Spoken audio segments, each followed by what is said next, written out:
Feedback. I just realised that was distorting massively. I don't know what YouTube does when it records audio, but it massively distorts it when you download it again. Anyway, what have England got to do here, man? Because we were losing it towards the end of that last session, weren't we? Be patient. Yeah, I go along with that. Wisdom from the man in the library. Just be patient. It will come. Don't force it. Let it happen naturally.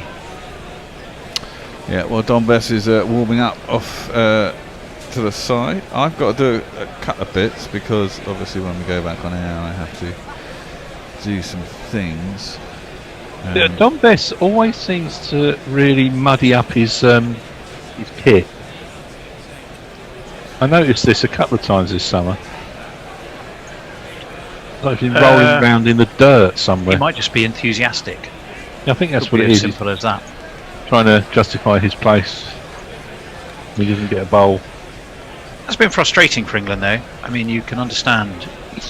3 quick wickets last night. Another one early doors this morning. Bit of a wait before Don Bess struck and got rid of Fawad Alam. But since then, these two have knuckled down again. And I mean, England only have to draw, but you sense that they feel winning the series with a draw Nestlers just won't be quite enough. Yeah, and also they want to go out with a bang, don't they? Well, also after the amount of runs they've got in this match, you'd want to win, wouldn't you? Yeah, bat once, bat long, bat deep, as they say, and with try and see the job off without batting again, I suppose. All that's gone on, you would have thought, we drew. Oh, well, okay. But like you say, you just got to keep doing what you do. I don't think England are doing anything particularly wrong bowling-wise. I mean, the only thing I will say is just to ignore Broad when he appeals. Because I mean, it's cost him 1 extra wicket, that's for sure. Well, I mean, it does show you in the modern game how important the reviews are, doesn't it? Suddenly you turn around and you go, you haven't got a review, and you're like, There's a couple of poor ones there as well, weren't there? Yeah, I mean, you've got to be careful with them these days. Part of the game, isn't it? Yeah, well, I did say earlier though, because it's this home umpire thing, and they've got this 3 reviews. I think one's kind of throwaway because you're used to only having 2, right?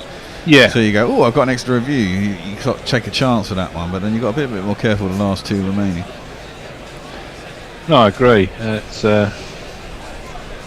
It is part of the modern game, and I think you have to think about them rather than just react to the blonde boy screaming at you. Well, absolutely.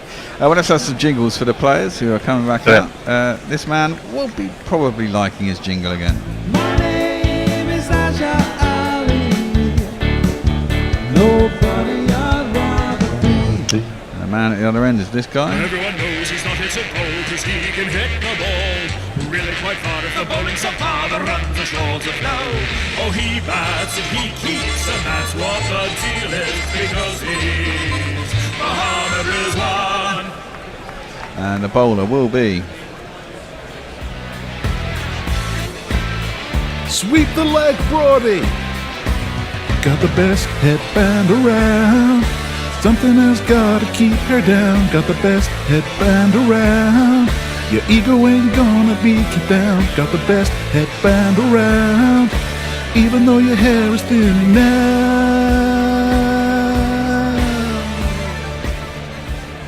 chuntering away to himself. 158 for 5, Pakistan. 20 overs to the new ball. Azhar Ali's 82 not out. Rizwan is 22 not out. England were getting a bit ragged before tea. And it's going to be another long session here. I was saying 3¼ hours on the TV, but I thought they could only go till 7, which would mean 2 hours and 40 minutes. Yeah, no, it's paid havoc with our schedules. Yeah, it has indeed. That implies they can go till 7:30. Broad in, bowls straight, first delivery. Nicely driven by Rizwan, back down the track. There's no run. He's become a bit of a thorn in England's side, Rizwan. Well, and Azhar Ali's been terrific. Yeah. I mean, so these two, given that the length of that Pakistan tail, I mean, Yazir Shah can bat, but once you get past Yazir Shah, Abbas Afridi, Nazim Shah, you'd like to think you could roll through them if you were England. Absolutely. Outside the off stump, driven nicely by Rizwan up to mid-off, and there's no run. We got any hellos post-tee? Well, we've got, of course, Jay Grover. Someone has pointed out I've been very mean, rude to Tony. I apologise. You're mint, Tony. I didn't know you had, Jay. Or if you had, I've only on. ever take it in jest and Josh. So, but you're very sweet to say say sorry, but no need. We know you don't mean it, Jay. Of course. Well, Azza is going to face up to Broad. First ball after lunch, props forward, plays a soft hands. It always looks like he's going to miss that. It's going to crash into his pad, but he does get inside half the bat on it. It goes off towards long leg and he gets a single. Dan Castro says yes, we'll go into 7:30. Long session ahead. Oh my word! It's a 3.5 hour session, and this is the problem. Even if England do bowl them out, they're going to be knackered. It'd be foolish. I mean, if they bowl them out in this session, they're only going to be 250 maybe. They're still 320 odd runs behind. You can't really bat again if you want a result with the weather looking pretty shit on Tuesday, can you? Which means you would like to think not. And therefore you've got to come out again after two 3.5 hour sessions. That one's into the pads, although they will get a new ball, I suppose. Into the pads of Rizwan. And clips it out to mid wicket. There's no run. Would you like some quick trackers? Yeah, give us some quick trackers. Say hello to them. JP Gupta, hello mate. Alright, mate. Yeah. Mitad Jan Wa Azhar Ali, he says. MD Razikal Ahmed Razib says hi. And Himashu Handy says, please watch this video for better knowledge of technology. Learn C programming. No, we're not going to do that. No. Is that just for Bear, that one? Not me. Defended by Rizwan as Broad comes into him. Fifth ball of the over and there's no run. I'd like to be able to program in C, but I don't need to right at this moment. So no. I'll leave it. There's lots of things I'd like to be able to do, but like most things, if you can't be asked, it's difficult to learn. I'd like to be able to fly a jet, but I can't be bothered. That's the problem. You see, again, if you put your 10,000 hours in, I bet you could be quite a good jet pilot. Yeah, I think I would. But A, it's really expensive, and B, it can't be asked. Someone else can do it. Broad in, last ball of the over, into the pads of Rizwan. He just clips it nicely down towards long leg. Don't know who's filling there. Maybe Bess. Looked like a short person. Play those all day, won't he? Yeah. Well, the ball has got soft. Middle and leg. It's 80 overs old, and a sweater's coming off. Oh, I thought it was Ruti taking his sweater off, and he was going to bowl. Ruti was wearing Broad's sweater. They can't give stuff to the umpire, can they? You can't give caps, hats, sun hats, visors. Everything has to be given to teammates. Lizards. Wow. Well. Lizards. Anything you take on the field, yeah. We have a new bowl at the other end. It's going to be this man. He will break your break your heart. Hotter than lava, cooler than Bogart. In your face, at your stumps, on your toes, on your mum.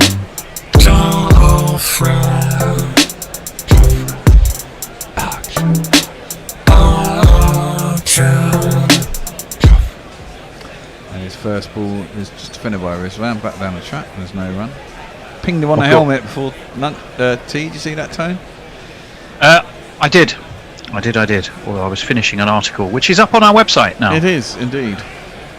Which is looking at the careers and how they panned out of young people who got batsmen who got double centuries at a young age.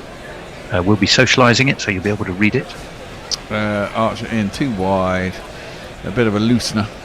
Second ball up after tee, and it got the treatment it deserves. It was cut nicely by Rizwan down to the point boundary for 4 runs. 1, 2, 3,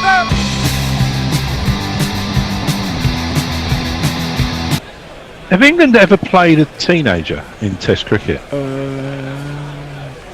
Yeah, Must have done. Can't think of one.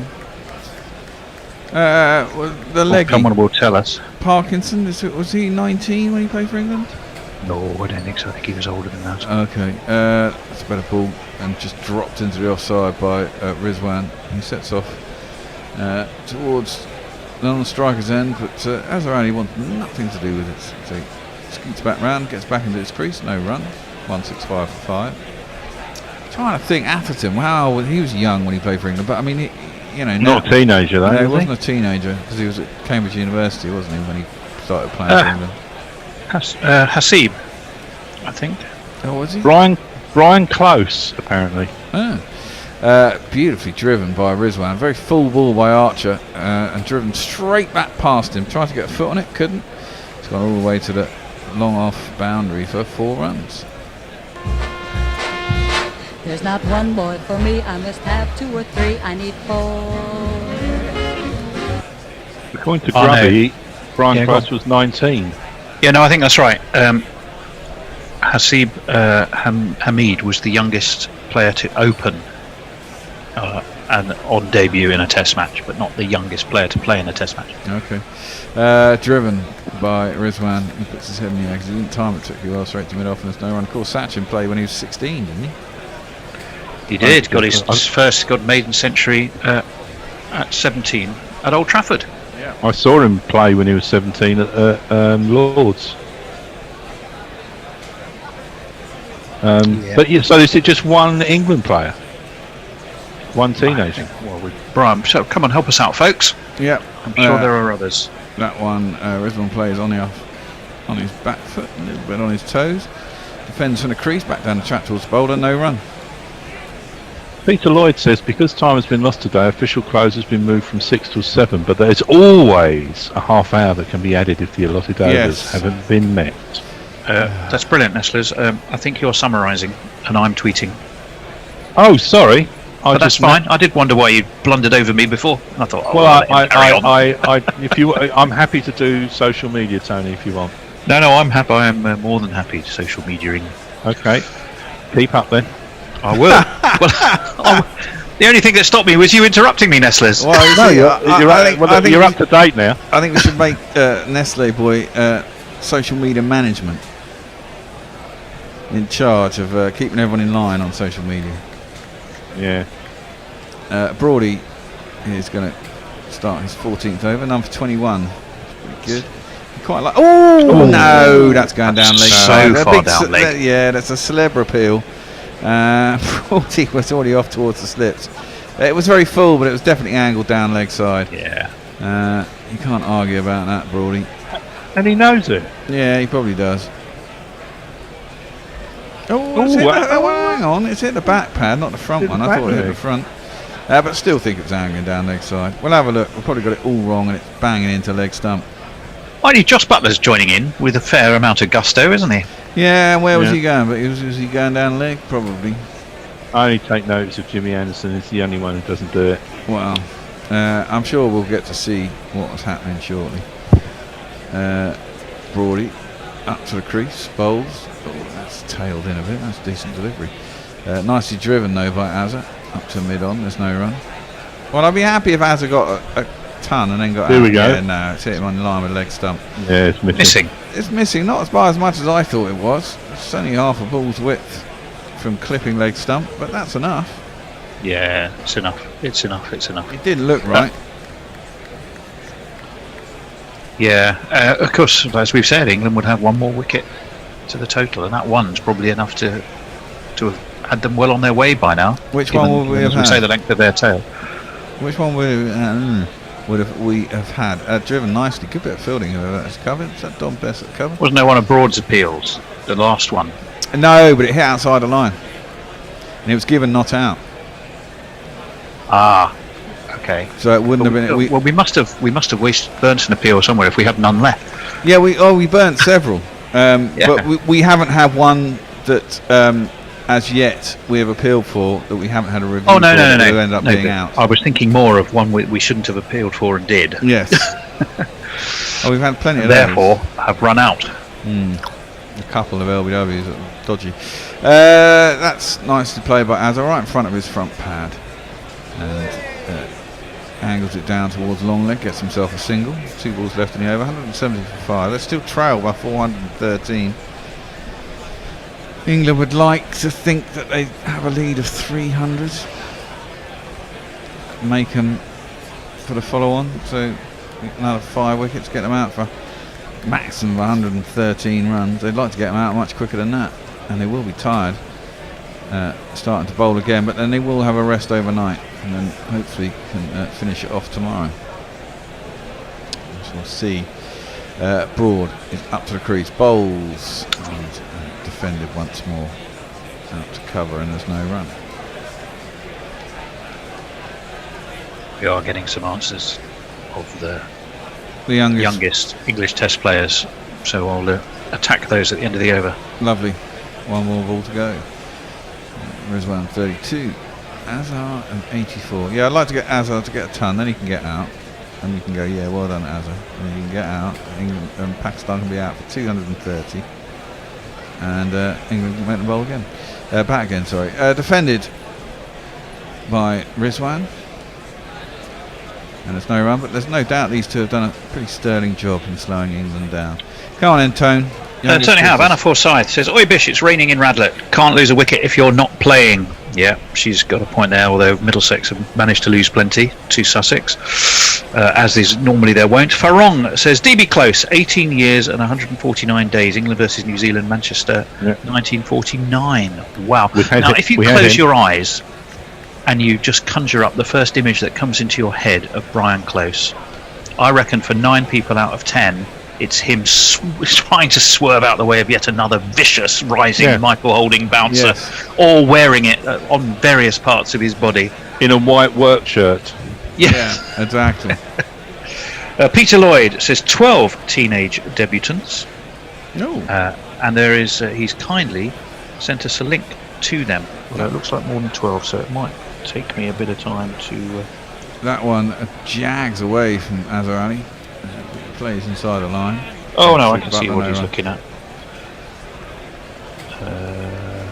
Gosh, didn't know that. Well, there you go. Come on, what didn't you know? After this ball, I shall start to take you through them. We're on tenterhooks here. We are. Well, are we going to be tenderised a tad more for one more delivery? Are they going to people going to go? Oh yeah, of course. Well, probably one or two. One or two, you might go. Ooh. Jofra Archer. Bowls. Sure, length defended by Azhar back to out to cover, and there's no run. Okay, here you go then. J.N. Crawford versus South Africa in 1906. DCS Compton, 19 years and 83 days when he made his debut against New Zealand. Ben Hollyoake, 19 years and 269 days. Of course. There's more to come.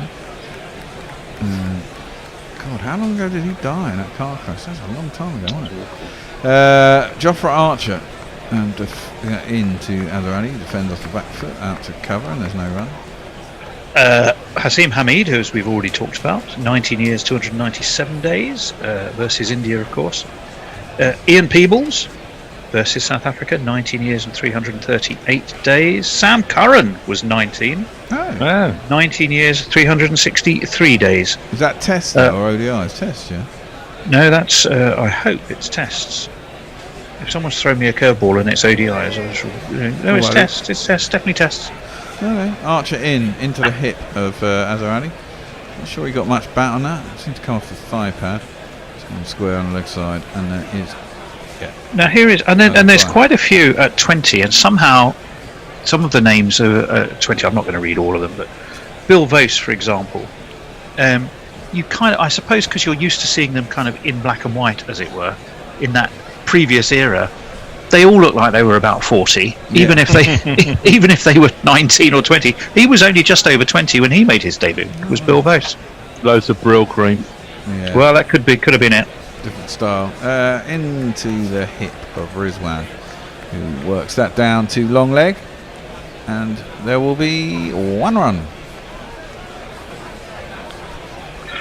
So Barry Goodman says, was Ben Hollyoake a teenager too? And yes, indeed he was. Peter Lloyd, 7 teenage debutants. Sorry for my deleted tweet saying 12. Didn't notice it had been given both innings.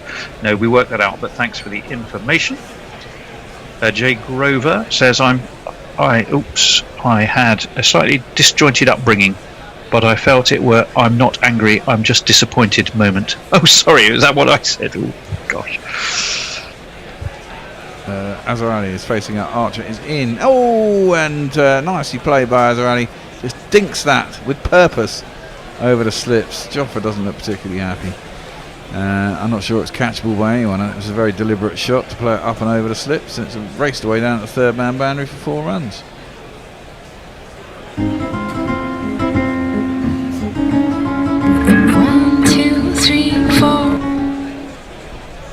Bearmaster J on the decks. Absolutely. Yeah, it was very. Wasn't going anywhere near anybody. It's a very good shot by Azarani. Approaches 90. Yeah, just don't get his 100 and get him out. Yeah, exactly. We need to come up with some ideas here. Well, other than let's wait for the new ball and see what happens. Yeah. Well, exactly. Rizwan, which I'm sure will make a difference. Defended back down the track by Rizwan. Well, block driven, and Broadly got a foot on it, so it went off to mid-off. There's no run. I'm pleased for Azarali that he's finally got some runs. Put some runs on the board. You know, sometimes a captain's not is genuinely that. I know it's a cliche, but if everything's falling apart around you, it's not a bad time to find your form, particularly as a captain. Very true. Broad is up to the crease, bowls. Rizwan defends once more up to Archer at mid-on. There's no run. I didn't see this coming, to be honest. This score from Pakistan this morning. It often happens. I mean, you do know. I mean, this is the thing. England have got, they got early wickets with the new ball, and it obviously gets harder as the ball gets older. If they got one more, who knows what would have happened. But they batted well, these two. They have. And for Wadalam, stuck around for a little time, didn't bat too bad while he was there. Once again, into hit of Rizwan. Tries to work on the leg side. He's looking busy. He wants a single. Azarali's not interested. He's a busy kind of character. Yeah, he is. But you still think that, England are so far ahead here. Get one of these out soon. Yeah. I mean, if they got one out before the new ball, you'd be happy. If they got 2 out before the new ball, even Game better. over, man. Game over. Yeah, that's what's his name in Aliens, isn't it? Yeah. He died, didn't he? Yeah, he did. He wasn't that old either, was he? Defended by Rizwan out to the covers, and there's no run. What was his name? Oh God. He He's played in so many films. He played Chad or Chet or whatever it was in Weird Science as well, didn't he? Yeah, and he was in Twister. Yeah. I mean, he's been in so many films, and I don't want to look him up. Bill Paxton? Is it Bill Paxton? Could be. Vaguely, I can now picture him in Alien. The one with Sigourney Weaver, right? Yeah. Well, she's been in all of them. Yes. Well, are you thinking about the first one? It is Bill Paxton. It's not the Bill first one. It's the second. It's the second one. The first Playing a one Space being Marine. the best one. Someone says to me their favourite Alien was Alien 4 Covenant. What? Oh, I never watched the first one. No, 3. Sorry, 3, not the 4. Driven up to mid-on, and there's no run. My favourite film of all time. What? Good lord. Alien. The original? Yeah. Yeah, it's a good film. I've seen it a couple of times. It was on Sky not that long ago. I saw it when it came out in the cinema. Scared the fucking bejesus out of me. I remember I my loved parents. it. I remember when it first came onto TV. My parents wouldn't let me watch it, and I really wanted to watch it. I was quite young, and they said it would be too scary for you. And so they sent me up to bed. I was probably about 7, and I sneaked down. And I sat on the stairs, and they caught me and sent me back up to bed. Broad in, bowl short. Oh, attempted pull by Rizwan. There is no one at mid wicket. There's mid on. I don't think it would have carried him. It's a total miss pull. It's gone up in the air. Broad does a double teapot, and well, they get a single, and Rizwan retains strike. I'm just going to visit the men's room. Well, that's all right. Jay Grover had pointed out that I'd missed one of his tweets as a result of which the last tweet I read didn't make too much sense. So let me give you the previous one, as it were. He said, I think the only person who can make me feel genuine humility and humiliation is the bear. A few years ago, I made a fat joke about a guest. He didn't read it out and said, no, Jay, that's just rude. So there you go. Barry Goodman says, well, Ben, but of course I've read that one. Mr. Tweet Tony, yes. Messi Jazz said, hard to believe, but we were all teenagers once. A bloody long time ago for some of us. I can't think who you mean, Messrs. Jay Grover confirms Bill Paxton. And I was going to read for wrong, but it's fairly lengthy, so I shall wait. The Bears disappeared, so Jofra Archer is going to take up the attack. 2 slips go down, and it's played nicely away to backward point by Mohammed Rizwan, 85 miles an hour. And there is no run. There was indeed no run. 177 for 5. The Bear is easing the lower part of his anatomy into the comfy chair, placing on the headphones and mic, and he will be back with you anon. Now, I am indeed. Rizwan is going to face up. Archer is going to continue into his 14th over. Bowls, and Rizwan defends towards mid-on. Archer kicks it past mid-on, and but there will be no run. 177 for 5. He looks a bit tired. Yeah, he always looks a bit tired. He's quite. You think? Yeah, I don't think that.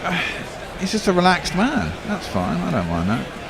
They just, I don't know, huffing and puffing a bit. He just needs to keep plugging away. It'll come. Yeah, he's in now. Bowl short, and it is once again his uppercut. Clever. It is clever. It's gone for 4 runs. I think. I don't know how fine it went. Camel work made. Looked very, very fine indeed. But anyway, it's one of these. It was just an up and over the slips. It went very fine. I think place for a fly slip here, isn't there? That's also not going to cheer him up much, is it? Well, no, but I suppose you put a fly slip down and I'm going to play the shot, and it's a bit of a waste of a man. But it's a great shot. I mean, it is a great shot. And Broady's probably going to ask me, you want a fly slip? You're right. You're right. You feeling a bit tired, mate? And Joffa saying, no, I'm going to knock him on his bonks again. Yeah, no, just give me the fucking ball route. Piss off. Yeah, exactly. I know what I'm sure? doing. Interesting. Certainly give the ball plenty of shine. Yeah. Jofra's just going, I don't know what he was talking about. Yeah, he's got a plan in his head, I'm pretty certain. He seems quite a smart bowler, does Jofra. Got his bander up. Yeah, he's up to the crease now, bowls. And it's outside the off stump, left alone by Rizwan. Swedes are keeping an over on. His pace is still up there, 88 miles an hour. He's got a little bit of tap. He's going for over 4 and over. Yeah, I'd like to see an analysis of how that's gone over time, because I seem to recall he started off pretty well. Therefore, I suspect he's gradually leaked a few more runs as his overs have gone on. Yeah, well, he does have I mean, there's been 2 ramp shots over slips, and he does drop the odd one short and wide. That's guided down towards 3rd man, but can't beat Gully. Crawley is fielding. There'll be no run. A few kind of guides down through 3rd man, which all the pace bowlers get. He's not been pulled a lot. A few clips onto the leg side. Beautiful straight drive by Rizwan. Back down past him in the full balls. Well, Jimmy just turned his arm over. As always, he looks perturbed. Like life is a grind. He should be from Yorkshire, but he's not, is he? Oh, now there's a bit of a full shot there from Rizwan. He went to defend it, but defended it with hard hands. It squirted off the edge. I'm not sure if it was catchable. Went wide of Crawley at Gully. I don't know if it was in the air and how close it was to him, because it went very quickly. And I'm sure they'll show us a replay, and I can tell you that But it Rizwan does get back for 2. No, was it in the air? No, it was well short of Crawley. And actually, did well to get a hand to it. He did in the end do pretty well to sort of Turned it pat round it the into post. the ground. Turn it around the post, and therefore stopped 4. Now I've got some news. Yep. I know I'm supposed to be a bishop, but actually I'm also a knight. As Nestlers are you, and as are you, Bear. Wobble Seam, El Choppinus, says, gentlemen, good evening, Sir Tony, Sir Nestlers, and Sir Bear. Woohoo! Can we get to vote in the Lords now? Or what? Drive our sheep through the streets Yeah. of Sydenham. Farong says, the missing link. Well done, Gorillas. Shaheen Afridi could add a few yards onto his pace by using the magic of Brill Cream. Imagine the sight of Shaheen steaming in via Brill Cream. How do we find out if they have Brill Cream, a Brill Cream franchise in Pakistan? Could be a nice little earner. I'm sure we've had this conversation with Atif years ago, and they do. Or they have something that's similar. Well, Don Bess is going to be back. That's not unwise. He can get 7 overs before the new ball is due, which should be a reasonable little spell for him. Let's give him a jingle, which goes a bit like this.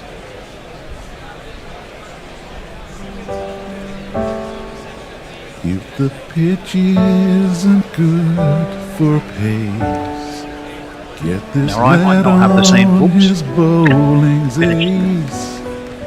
But if you need someone who bats, you should just save Don Bess for last. That's lovely, isn't it? Yeah. Well, Don Bess, he's up to the crease. He bowls first ball. He's decent length, decent line, and Azza just turns it to mid wicket. There's no run. Slip and a forward short leg. The delay when we had time to play the jingle was because Ollie Pope was donning his shin pads. Yeah, it's set back a little bit for maybe a clip. It's played towards him by Azza as he props forward. I presume the rest of the field will be pretty standard. There'll be a mid on, there's a mid wicket. I presume there'll be cover point. Lovely bit of cinematic trivia coming up in a minute. Yeah, I just saw that tweet. Fantastic. Swept by Azza Ali. I think it hit Ollie Pope. It's gone out to Dom Sibley, who's out there in a deep mid wicket. He'll get that for 2. Let's have a look. Swept into the ground. I think. No, maybe it didn't actually. Maybe it bounced over Ollie Pope.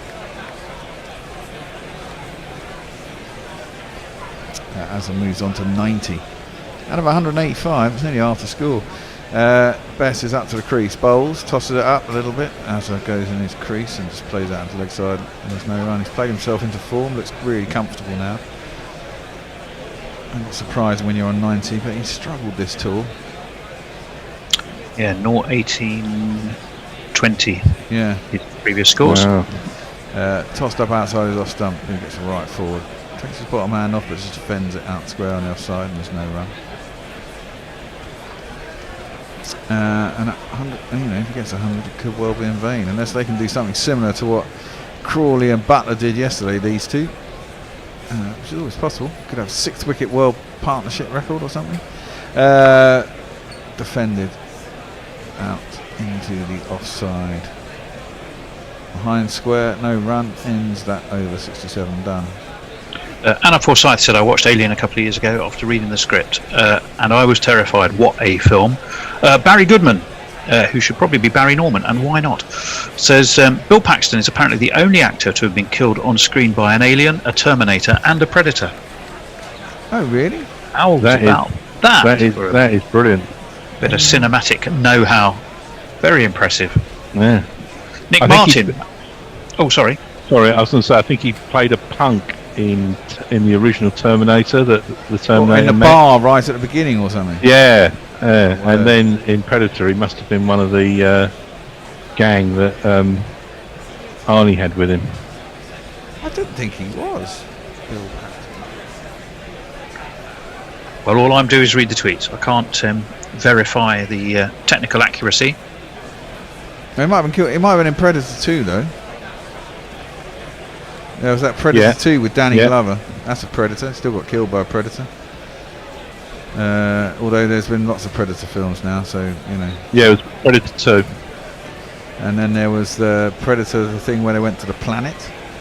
Oh, there's all sorts of bloody things. And Predator versus Alien. 2017 he passed away. He was 61. Yeah, what did he do? He wasn't very old, was he? What did he die of?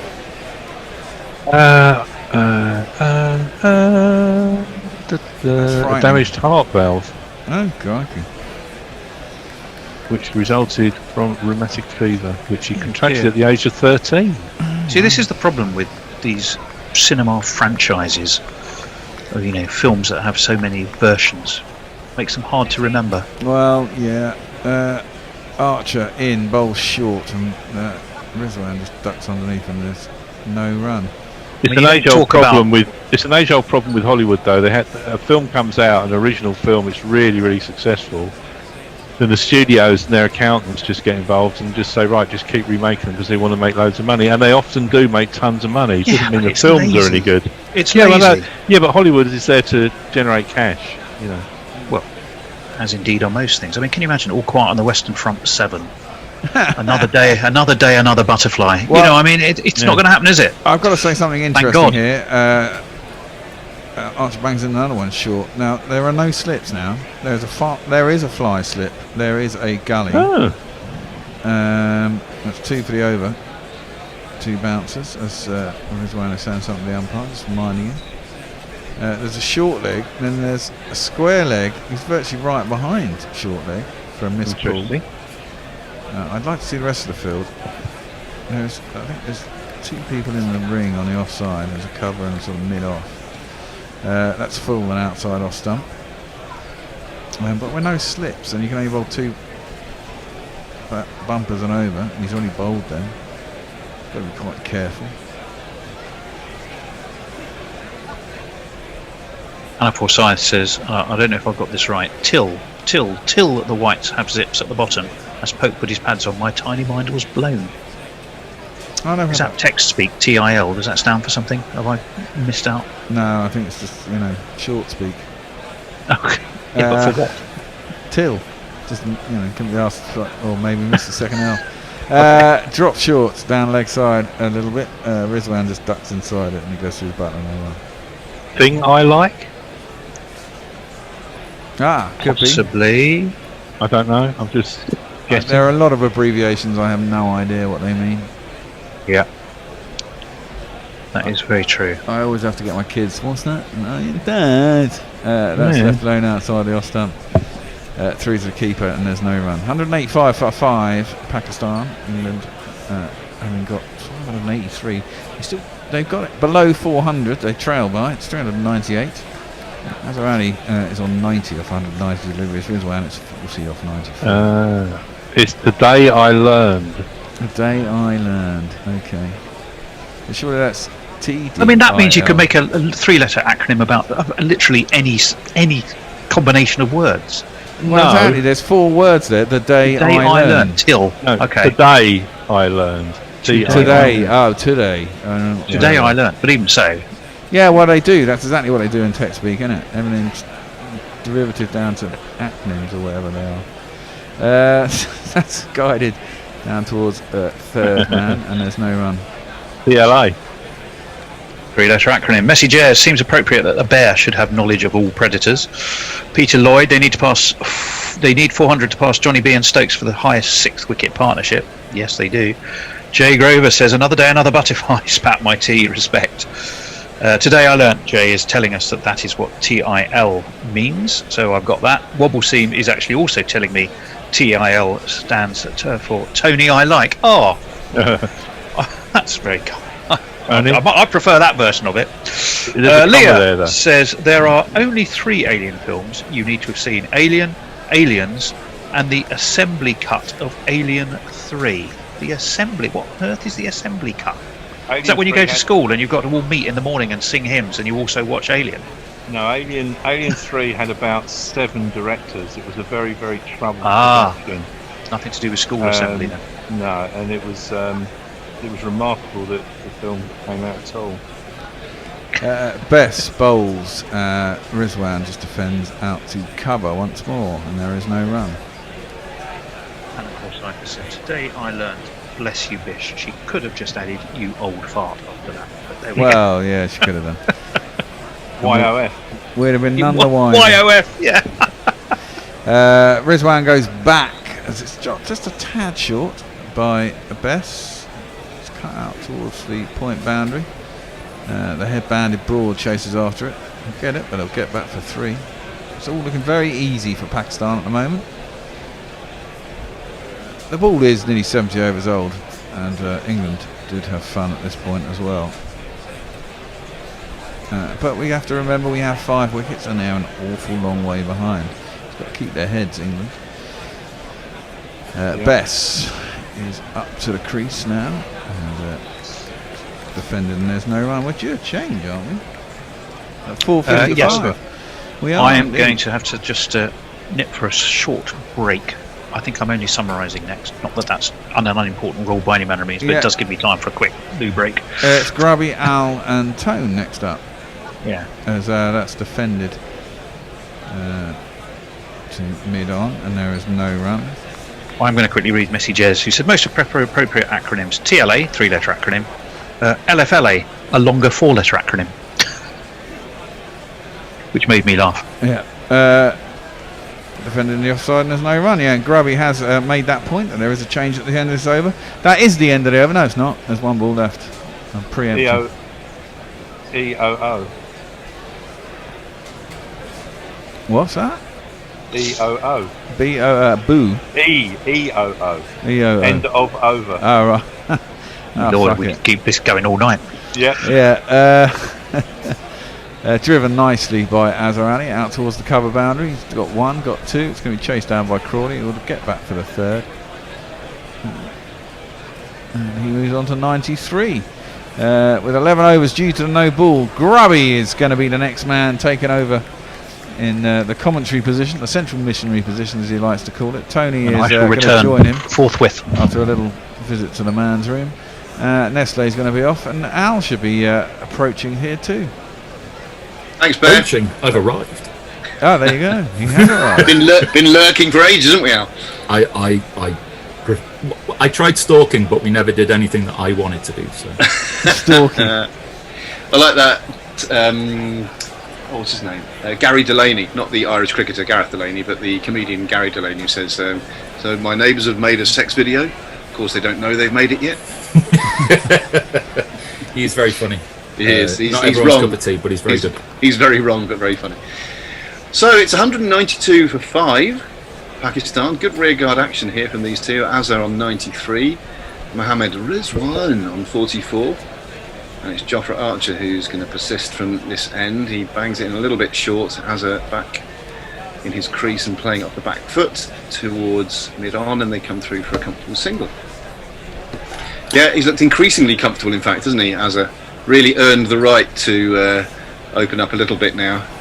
He has, and it's a testament to his fortitude that that he's stuck with it, and as a result of that, he's given his team a glimmer.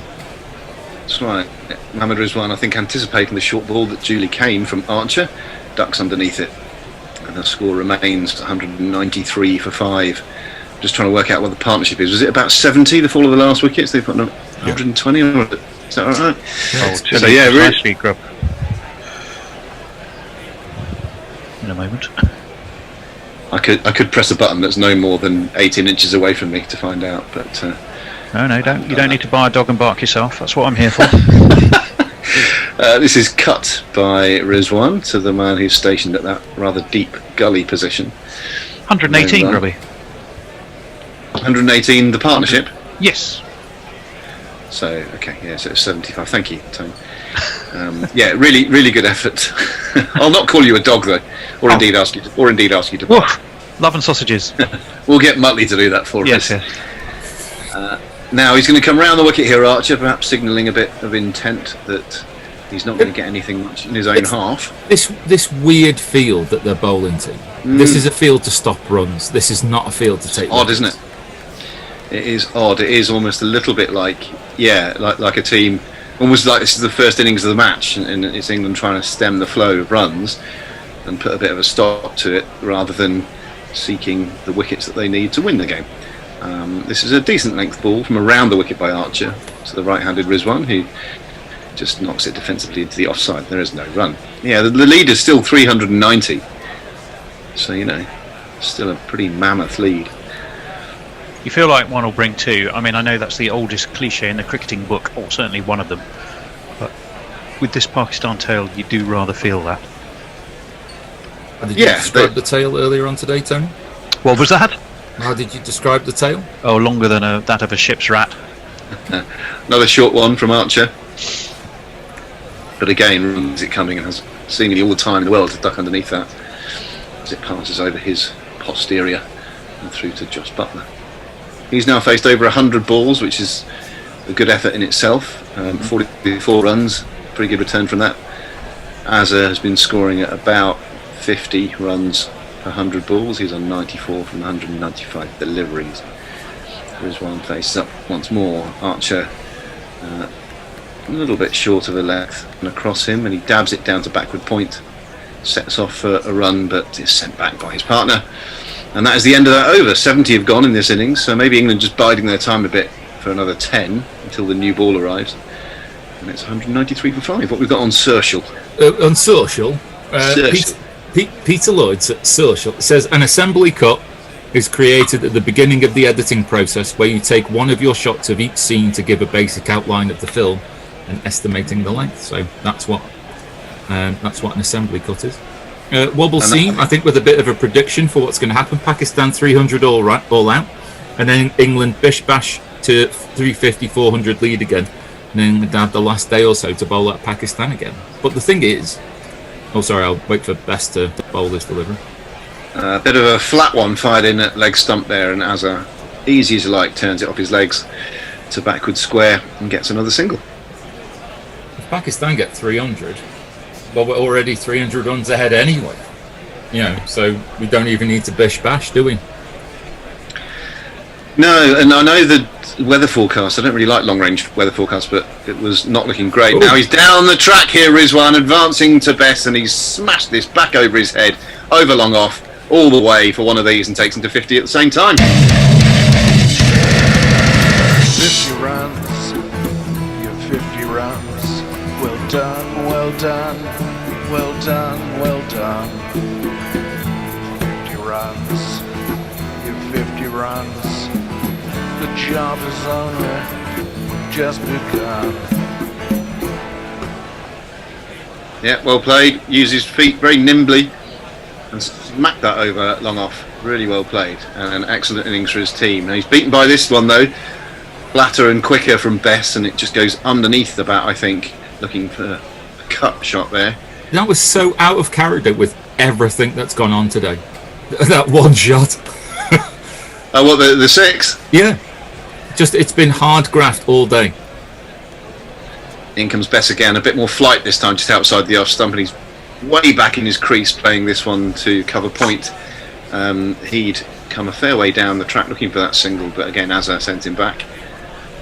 Had to content himself with the recent memory of that six that took him to a very well earned half-century. Man at short leg, a man at fine slip. This one is defended off the front foot, and he does that Joe Root thing of putting his bat up to his partner as if to say no. Meanwhile, Pakistan have moved on to 200 for the loss of 5 wickets. Really good effort from these two, put on 125 now, I think.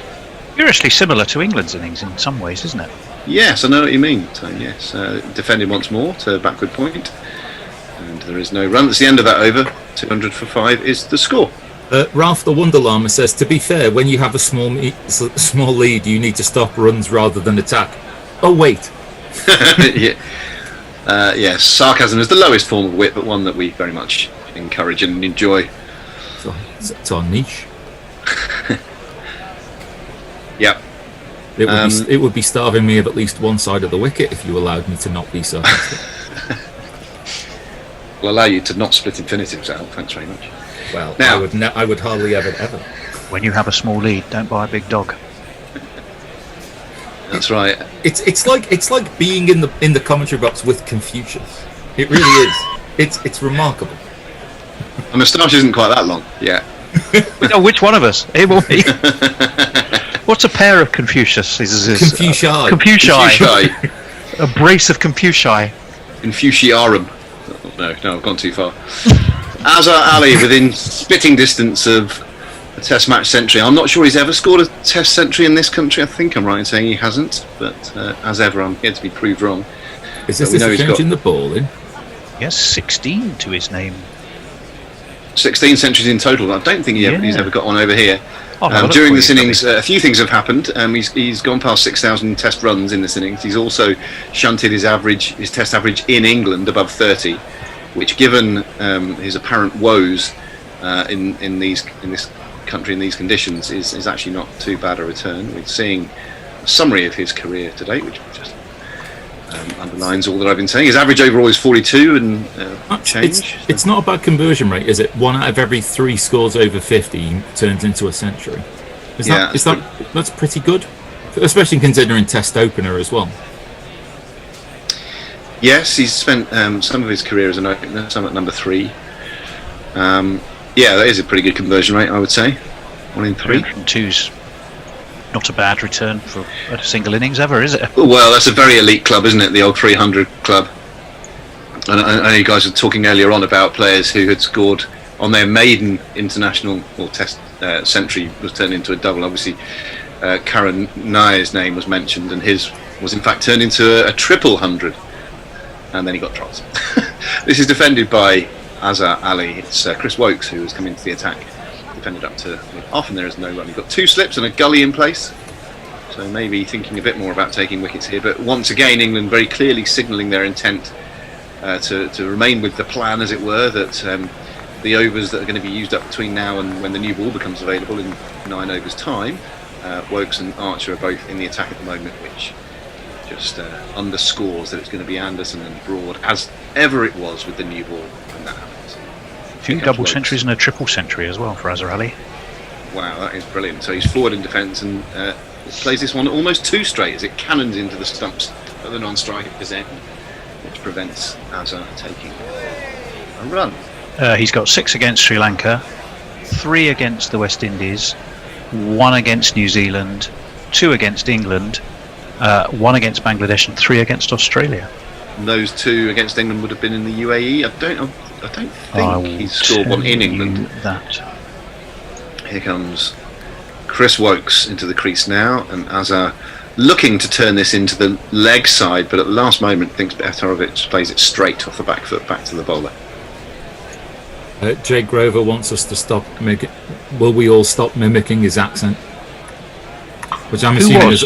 I think that must be us talking like Whippet. All right, Obadiah. I think it must be something like Mrs. that. There's a biscuit under the sofa. That's my cod Alan Bennett for you there. Chris Wokes into the crease once again. Good old workhorse. That's a bit unfair of me, but anyway, like a donkey at Blackpool Beach, he's whipped into the leg side that time, and Azhar Ali moves to 99. Also on Azhar Ali stats watch, then 15 of his 16 centuries have been away. But I would imagine, in that, you might count the UAE as away. Yeah. 15. But still, that's quite a surprising stat. Yeah. Well, I suppose, how much Test cricket will he have played in Pakistan? Not much in the last few years. Oh, yeah, 99 watch. Azhar Ali, 99. And do you know what donkeys at Blackpool get for lunch? What? 20 minutes. I thought you were going to say something like the sandwiches there. Which would have been worse. Yours was better. Wasn't that an extraordinary moment yesterday when Butler was given out on 99 and he's thanking the Lord of Annie J. Thanking the Lord for the DRS system. This is defended by Azhar stoically from the crease into the onside. He remains on 99. Looks pretty cool there. I thought Annie was. I was going to say I thought Annie was going to storm the ground if he was out for 99. I thought there was going to be be trouble. Richard Illingworth would not have been on the Annie Chave Christmas card list. He probably is now. Probably. all is forgiven. Annie knows everyone in cricket, doesn't she? She does now. She's a face. This one beats him on the outside edge. Oh, just a coat of paint. A really good ball from Wokes, angled in to off stump and then just held its own. And he's played down That is a Bakerloo, and it's gone up Piccadilly. Very, very, very close to taking the outside edge on 99, and that would have been a sporting tragedy for us. A gnat's crotchet away from taking the outside edge. It was close, wasn't it? Was. Didn't use his feet though. He's not used his feet to the last couple of balls. Maybe it's just in the back of his mind. He wouldn't be human if it were not. Anyway, he survived. That's the end of the over. It's 204 for 5. He has to stay there on 99, and Mohammed Rizwan's on 50. Right, some tweets, messages. I think England need to enforce the follow-on, given the weather forecast is a bit dodgy and then very dodgy on Tuesday. Jay Grover, Grubby, please tell me what food you've had to eat today, because I can't be asked to cook and might have inadvertently taken a delicious combination of prescription opioids. And what needs maybe some knockoff diet pills as well. So, what did you have to eat today? What have I had to eat? I've had some cheese and biscuits. I had a pastry and on a rehendo this morning, and not much else.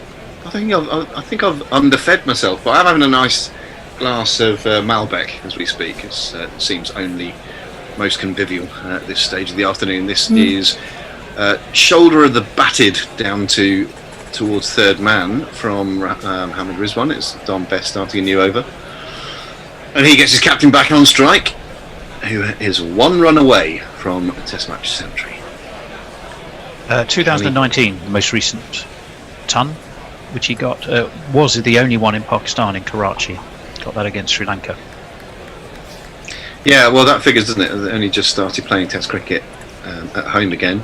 I would love to go to Pakistan and watch Test match cricket. I don't know if it's going to be possible at all in the next few years, but I'd absolutely love that. And I'm getting quite hungry just thinking about the beautiful food from that part of the world. I'll have to continue with my favourite curry house, which is 100 miles that way, the Hawk Rye in Ting. There you go. Maybe I'll get a free curry after that. This is defended back up the track by Azza. Sorry, I went off on one there. Started thinking about food. I blame myself. I blame Jay Grover. He's good at taking the blame when none was intended in his direction, especially after the opioids, to be getting well paranoid. This is angled in towards Azhar Ali by Don Bess, and he respectfully defends it into the offside. He's still waiting for that final run to complete his century. 205 for 5 is the score. 130 these two have put on, played very well together. In comes Bess again. One slip in place, and he is going to get his century as he steers it through the covers. Can't be fielded by the man there. In fact, he's going to run away for 4. He points heavenwards with his bat, takes his helmet off, looks to the sky. Oh, smacks him in the head for good measure. Very well made century, well played. How's that? 10, 20, 30, 40, 50, 60, 70, 80, 90, 100. Congratulations, sir. You are a centurion.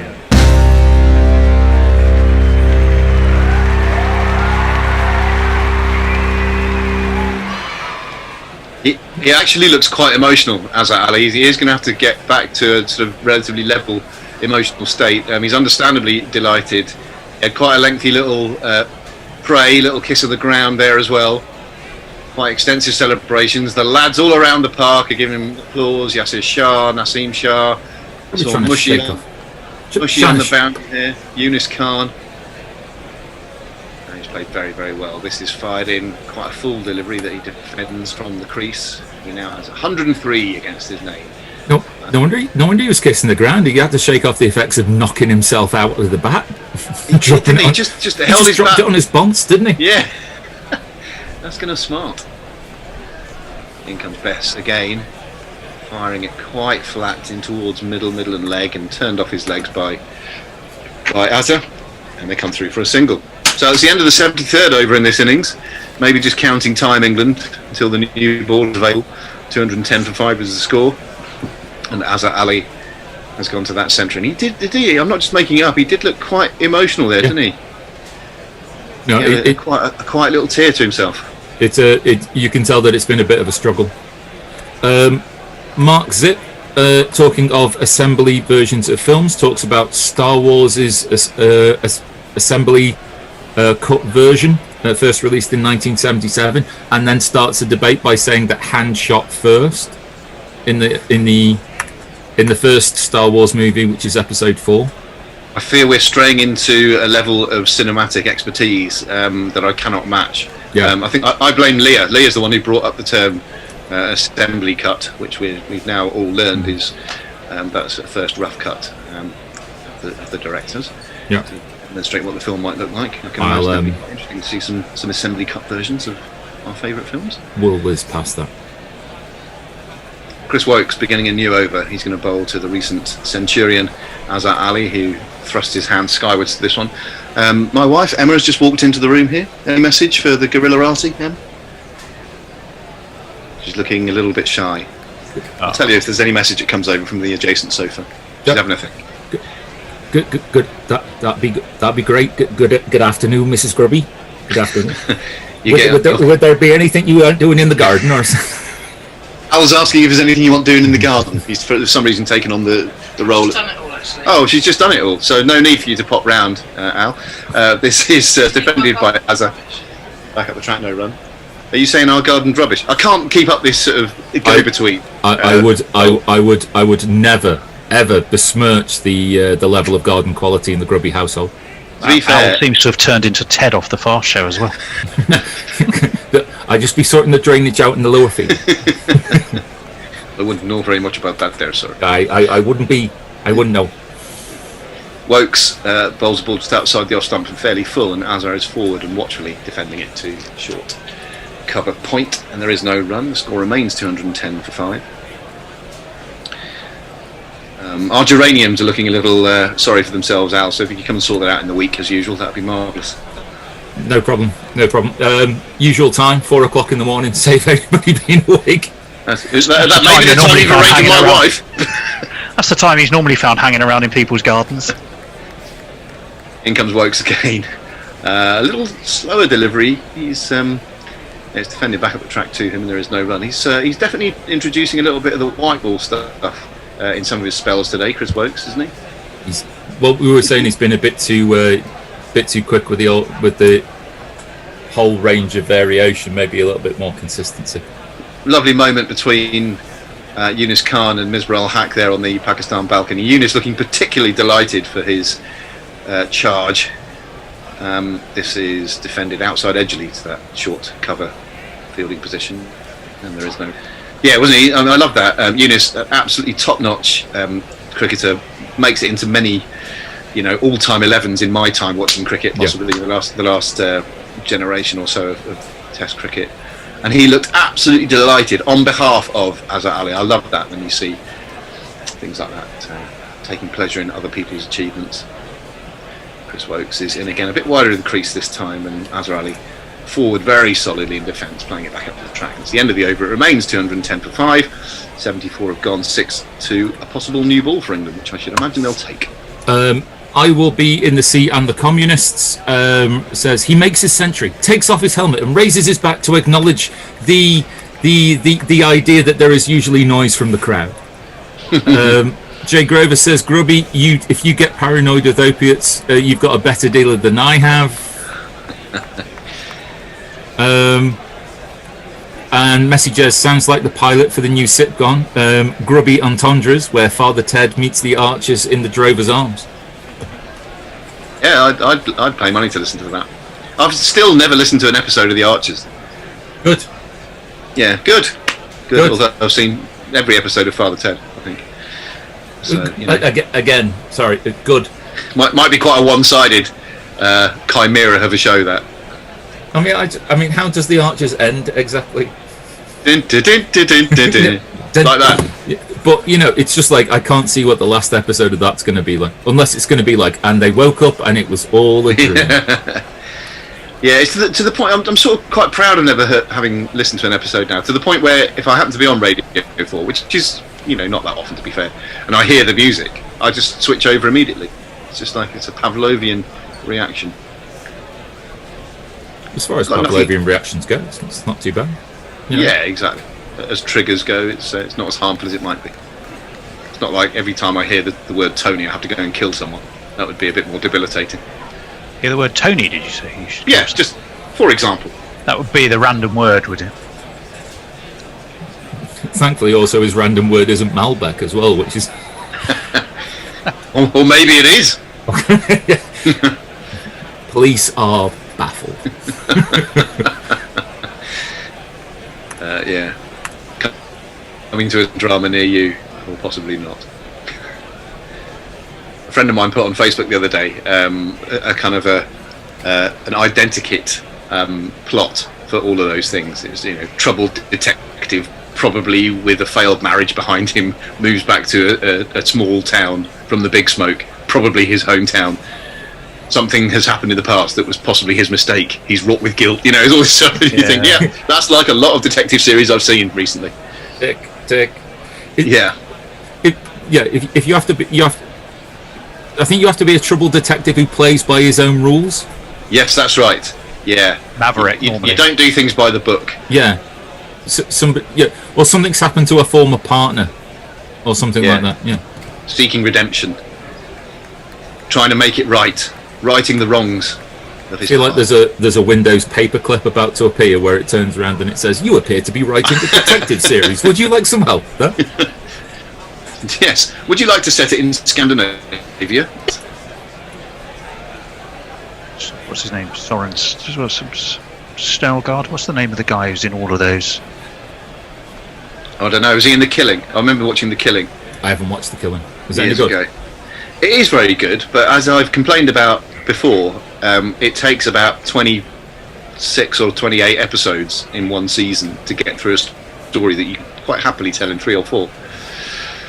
But so it's worth a watch. Now we're having a drinks break, I think. Hence the inane wibbling about Scandinavian dramas. I will. I've got a couple of tweets there. Go for it. Stellan Skarsgård, by the way, is the name I was trying to think of. Yeah, that's the one. Knuckle, Statwatch. That's Azhar Ali's first away 100 outside Abu Dhabi or Pakistan in 21 innings going back to May 2017, and only the second time he's passed 50 away from home in that time. Yeah, I mean, we've talked about it quite a lot, not just us, but various know-it-alls about the game. We've talked about it quite a lot, that he has struggled enormously. I haven't looked up his record for Somerset, actually, because he was a great mainstay of the Somerset batting lineup for a period of time. Sorry. No, carry on. Jay Grover, I blame Leah for all cinematic nerdery. I were proper shocked the other day when I found out Midara's never seen Star Wars. Get Emma to play a happy tune. You want Emma to play a happy tune? Well, that's what Jay Grover says. So, I'm just reading what's on my screen. I could ask her to play something on the piano if you want. Maybe later. Maybe if we get enough votes. Yeah. She's nodding. We're contemplating getting a piano. She's saying, yeah. What sort of piano are you thinking about getting, Al? Well, it depends how much of other stuff we want to sacrifice, like a table or something. The West Wing of Hotchkiss Towers. Now we are going to resume play. It might surprise you to learn. Don Bess is going to continue. He's got figures of 1 for 54. Been quite a lot of hard yakka for him today. Started off pretty tightly. I think he'd only gone for 7 off his first 6 overs and taken that wicket of Fawad. He's going to come round the wicket now to Mohammad Rizwan with a slip and a leg slip in place. The first ball angled across, and Rizwan meets it the full face of the bat, defensively up to mid-off, and there's no run. Settles himself at the crease, very neat, very compact, tapping the ground with his bat, and now he's into a sweep shot. The ball on leg stump. He's going to pick up a comfortable single as Jofra Archer fields down at long leg. Grubby, I think the point you made about Rizwan and sort of the brave selection to put him into the side, completely borne out by the innings he's played.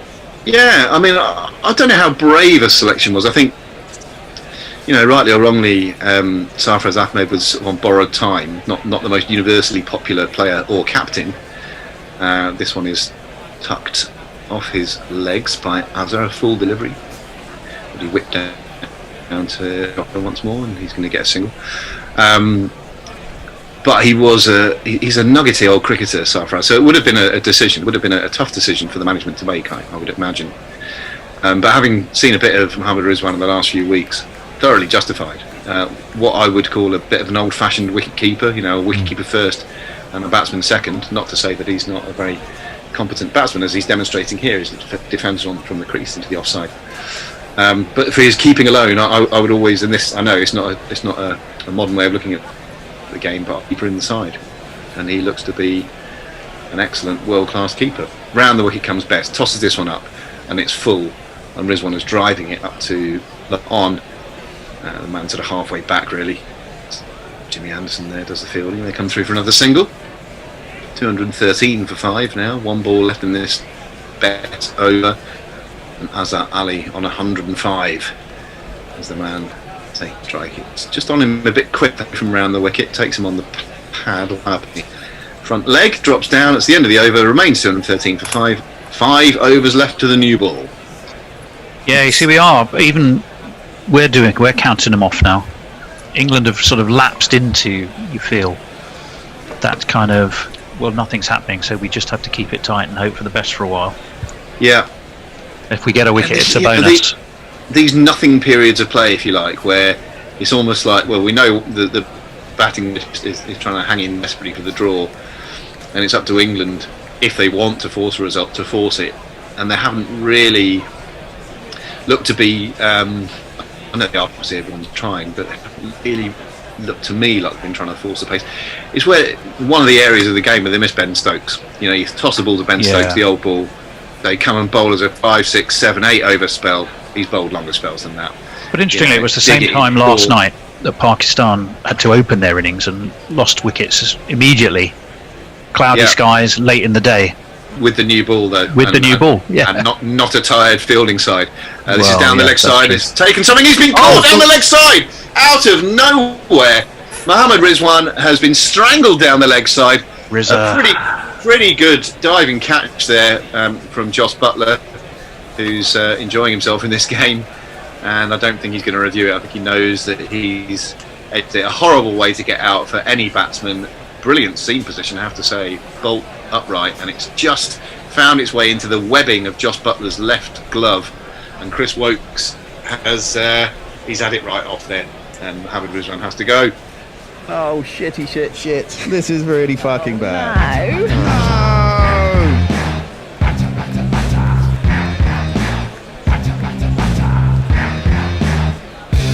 On your bike, mate.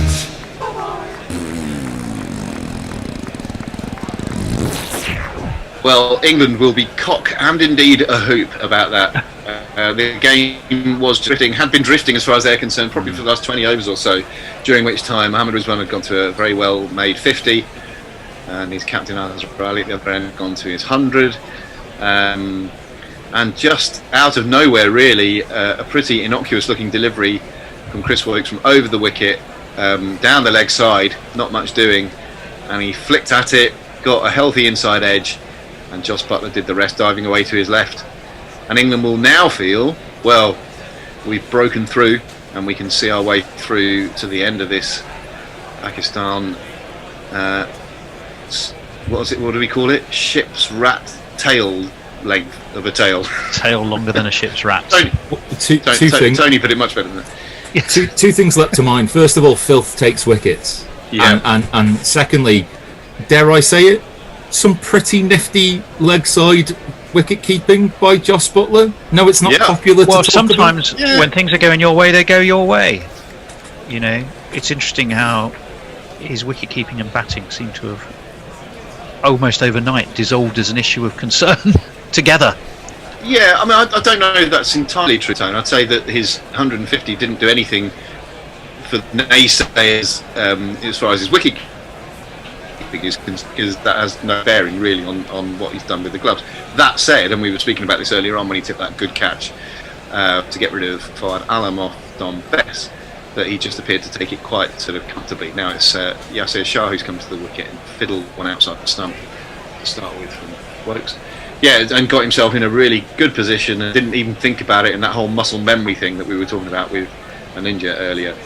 And it's much easier to do that. You're naturally more relaxed when you've done something good in the game. You know, and that's just, it's been like that since time immemorial. Captain Grubby, do you put James Anderson on for a spell to try and get the 3 wickets he needs in order to get to 600? I don't think I would before the new ball. No, this is short and a bit wide, and Yas able to flash at this one outside the off stump. It's not quite going to make the boundary, but he is going to get off the mark with a couple. As Ollie Pope races after it and does the fielding. That question would become more relevant at the fall of the next wicket, wouldn't it? Well, I wouldn't be putting him on just so he can possibly get to that milestone. I think if we do get to 80 overs, which looks likely still, then you would naturally open the bowling with him with the new ball anyway. So that's when you toss him the. Yeah, but Al's point was if you lose 1 or 2, then he can only take 2 in this innings. Yeah, exactly. Whereas if you take one more wicket, I'm not going to do something different just to try and get into that milestone. This beats Yasir on the outside edge and then does quite a lot through the air after it's past the bat again. So Joss Butler took that down the leg side, even though it beat him on the outside edge. Are you the type of football captain that if you had a player on a hat trick and you won a penalty, you wouldn't toss the ball to the Depends on the state. Depends on the state of the game. Depends on the state of the game, Al. If the game was won, if you're 2-0 up and you're in the 94th minute and there's only half a minute left, then yeah, I probably would. But if the game's still in the balance, then I would not, unless he's already the penalty taker. Yasir digs on out of Yorker length and plays it back up the track, and there's no run. No, there's no. You can't pander to individual needs or milestones or anything like that if there's something still riding on the game. It's a disrespect to your other players. It's a disrespect to the game. There you go. I'm a fine, upstanding member of the community. I won't have anything said to combat that. Wokes beats Yasir shot. Well, I didn't beat him. Yasir doesn't play a shot, shouldering arms, and it ducked back in around his pad and might have been quite close to the outside, to the off stump, but maybe not as close as Wokes thought. It's the end of that over. I will be in the sea and the communists. The last episode of the Archers after holing up in the bull, Ted, and after holing up in the bull, Ted and the last of the diehards are evicted before Ambridge is bulldozed to make way for a new airport. And Jay Grover says, "What the fuck? A pretty good diving catch from Joss Butler is not something I thought I was going to hear in this match." Well, it does happen. I mean, he has made some pretty well advertised mistakes, shall we say, in this summer, keeping wicket. But has shown enormous mental strength. I think he's now England's top scorer across the 2 series, and his wicket keeping has improved this next just to the leg side, and there is no run. Don Bess has started new over there, by the way. A leg slip. This is allowed to pass down the leg side, a ball that pitched outside leg, and then if anything spun further in that direction, then Azza has nothing to do with it. When he's bowling around the wicket like this, he's not trying to take wicket. I keep on. Sorry to sound like I'm prattling on about the same thing. Well, not on that line, Al. I suspect he's trying to, more like we've just seen there. So it's fuller. It's on the stumps. He's looking to turn it, bringing Bold and LBW back into the equation. This one is just defended back to him from the crease by Azza. So I often think that, you know, if you are turning it as a right arm off spinner, that this line round the wicket is actually quite an attacking line, can be, because you bring more things into the equation. This is full and driven to short mid wicket, fielded there, and there is no run. But yeah, he's not the finished article, Don Bess. I think we've spoken about that quite a lot. Good pivot on the front foot there, just seeing a replay of it. It's nice to see, getting through the crease. This is tucked into the leg side by Azza, a bit shorter that time, and he gets it through a gap there and takes a very comfortable single. He moves on to 106, the score to 216 for 6. Sky are comparing him to Nathan Lyon. Yeah. Not necessarily favourably, I suspect. Nathan Lyon with his 300 plus test wickets has really turned himself into a top class performer, hasn't he? I think that's probably what they're saying. I think he keeps working at it, he could be Don Bess. Yeah. Well, that's something to aim at if you're Don Bess, isn't it? If I can get, my God, if I get 300 wickets in my Test career, then you'd definitely be doing something right. not even Derek Underwood managed that as an England spinner. Here comes Bess around the wicket to Yasir Shah, and he gets a full delivery, which he angles, just opening the face a little bit, and it races away down towards third man. And the man runs down from slip to do the fielding, and they come back for 2. But yeah, I think Don Bess would speak openly about this, that he's 22 or 23 years old. He's got lots to learn. He knows that. He's the sort of cricketer who wants to learn. Loads of potential. Absolutely. Yeah. Absolutely. And whilst I may very well think that Jack Leach is the better spinner at the moment, and more of the finished article in terms of control and variation and what he has to offer and threat, I'm a big fan of Best as well. And you know, even though he might be in the side because he was sort of the one in possession of that spot, if you like, and his batting will be taken into consideration. I think Leach has been unlucky not to play this summer, but I'm happy for someone like Bess who comes in and he's sort of making the most of his talent.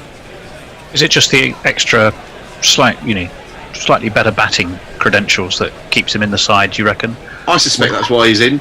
So yeah, not the least in that equation. I think we're having one more over here, and then there'll be a change in the com box. Now this is a bit short from Chris Wokes, and Azza seems to have all the time in the world, although he doesn't time it particularly well. It was a pull shot through and over mid wicket, and they come through for just the 1. So yeah, much as I'm always of the opinion that you pick your best keeper, not necessarily the best batsman who can keep. In an ideal world, you'd want your best spinner in the side, but I get you've got to take all these other things into consideration as well. And I'm not going to begrudge Bess his position in the side right now, although I do feel sorry for Leach. And I'll just leave it there now. This is defended by Yasir, down into the ground, and back up to the Alice-banded Chris Wokes. I think he might look back on this period of time, Chris Wokes, and think, nah, that look wasn't really for me, was it? Well, you can see that Anderson has abandoned the headband, whereas Yes. Broad, I think he's going to have that well after his cricket playing career is over. Was he thinking a Brummie accent? He must do. I And dreams in one as well. This is tucked off his hip by Yasir to backward square leg, and he's going to get a single. Score rocks on to 220 for 6. Yeah, Jimmy very well quickly. He abandoned that headband after a couple of games, didn't he? Wonder whether he's had a little trim of the hair as well. So angry with fielders that he tore his own hair out, so he no longer needed it. Well, certain things just don't look right over a certain age as well. Maybe he's thinking, I wonder if that's really me. Mind you, Keith Richards keeps wearing something similar.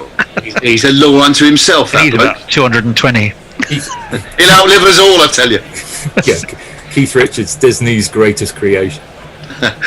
Chris Wokes angles one in, good line, good length, on off stump. Azza meets it with a respectful full face of the bat up to mid-off, and there is no run. But he cannot be killed by conventional weapons. That's all I know about. We went to see him at Cardiff 2018. Yeah. Best gig I've ever been to. Really? Yeah. Elbow were the opening act. Oh, I love a bit of elbow. So Elbow opened for the Stones. It's pretty cool. That is pretty cool. Wokes outside the off stump, too much width, but Azza can't cash in as he hits it into the ground and straight into Ollie Pope, who's in that backward point position. Sometimes Ollie Pope looks incredibly ginger, and other times he looks a bit more strawberry. Just looks 12. That's what he does. Yeah. But this is it. As you get older, Al, you'll know this. Oh yeah. Yeah. Everyone looks young, Especially the policeman. Now Wokes just outside the off stump, trying to encourage a false stroke and a false bit of wicket keeping by Josh Butler, and that might have hurt him. Just took him out the end of a finger, I think, did Josh, and he's down his haunches, looking uncomfortable. That's one of those ones that just died as it got to him. I'm not going to excuse it because he should still have taken it, but it just quit on him as it got to him. And it took him right on the end of his middle few fingers on the right hand. Very painful, I can tell you from experience. Shades of Dowrich in the from the West Indies, but the ball didn't hit him in the face. Right, I think it's time for a change, isn't it? Changeover. yes, I shall leave you and maybe see you later on. And who's coming into the box? I think it's me carrying on, but taking over ball by ball duties. Nestler's in his library. The man of 1,000 books is with us, and the bear. And me. The bear is with us magnificently. We get a new ball tone, isn't that exciting? Well, we should do, Bear. Well, we will do, barring an unexpected downpour. But how unexpected would it be if I've just come onto comms? In comes Don Bess, swept around the corner. There is Jofra Archer, who comes galloping around from long leg. And they will advance the score to all of the twos. Richie Benno's favourite 2-2-2. 2-2-2. Yazir Shah goes on to 7. Lively bit of fielding from Jofra Archer. Throw was good. They had to hurry, but they made it home. Don Bess 1 for 62. It's a bit of a breeze blowing his hair as he skips in. Oh, and my word, when you heard the bear, it did beat the bat. I think it's beaten everything.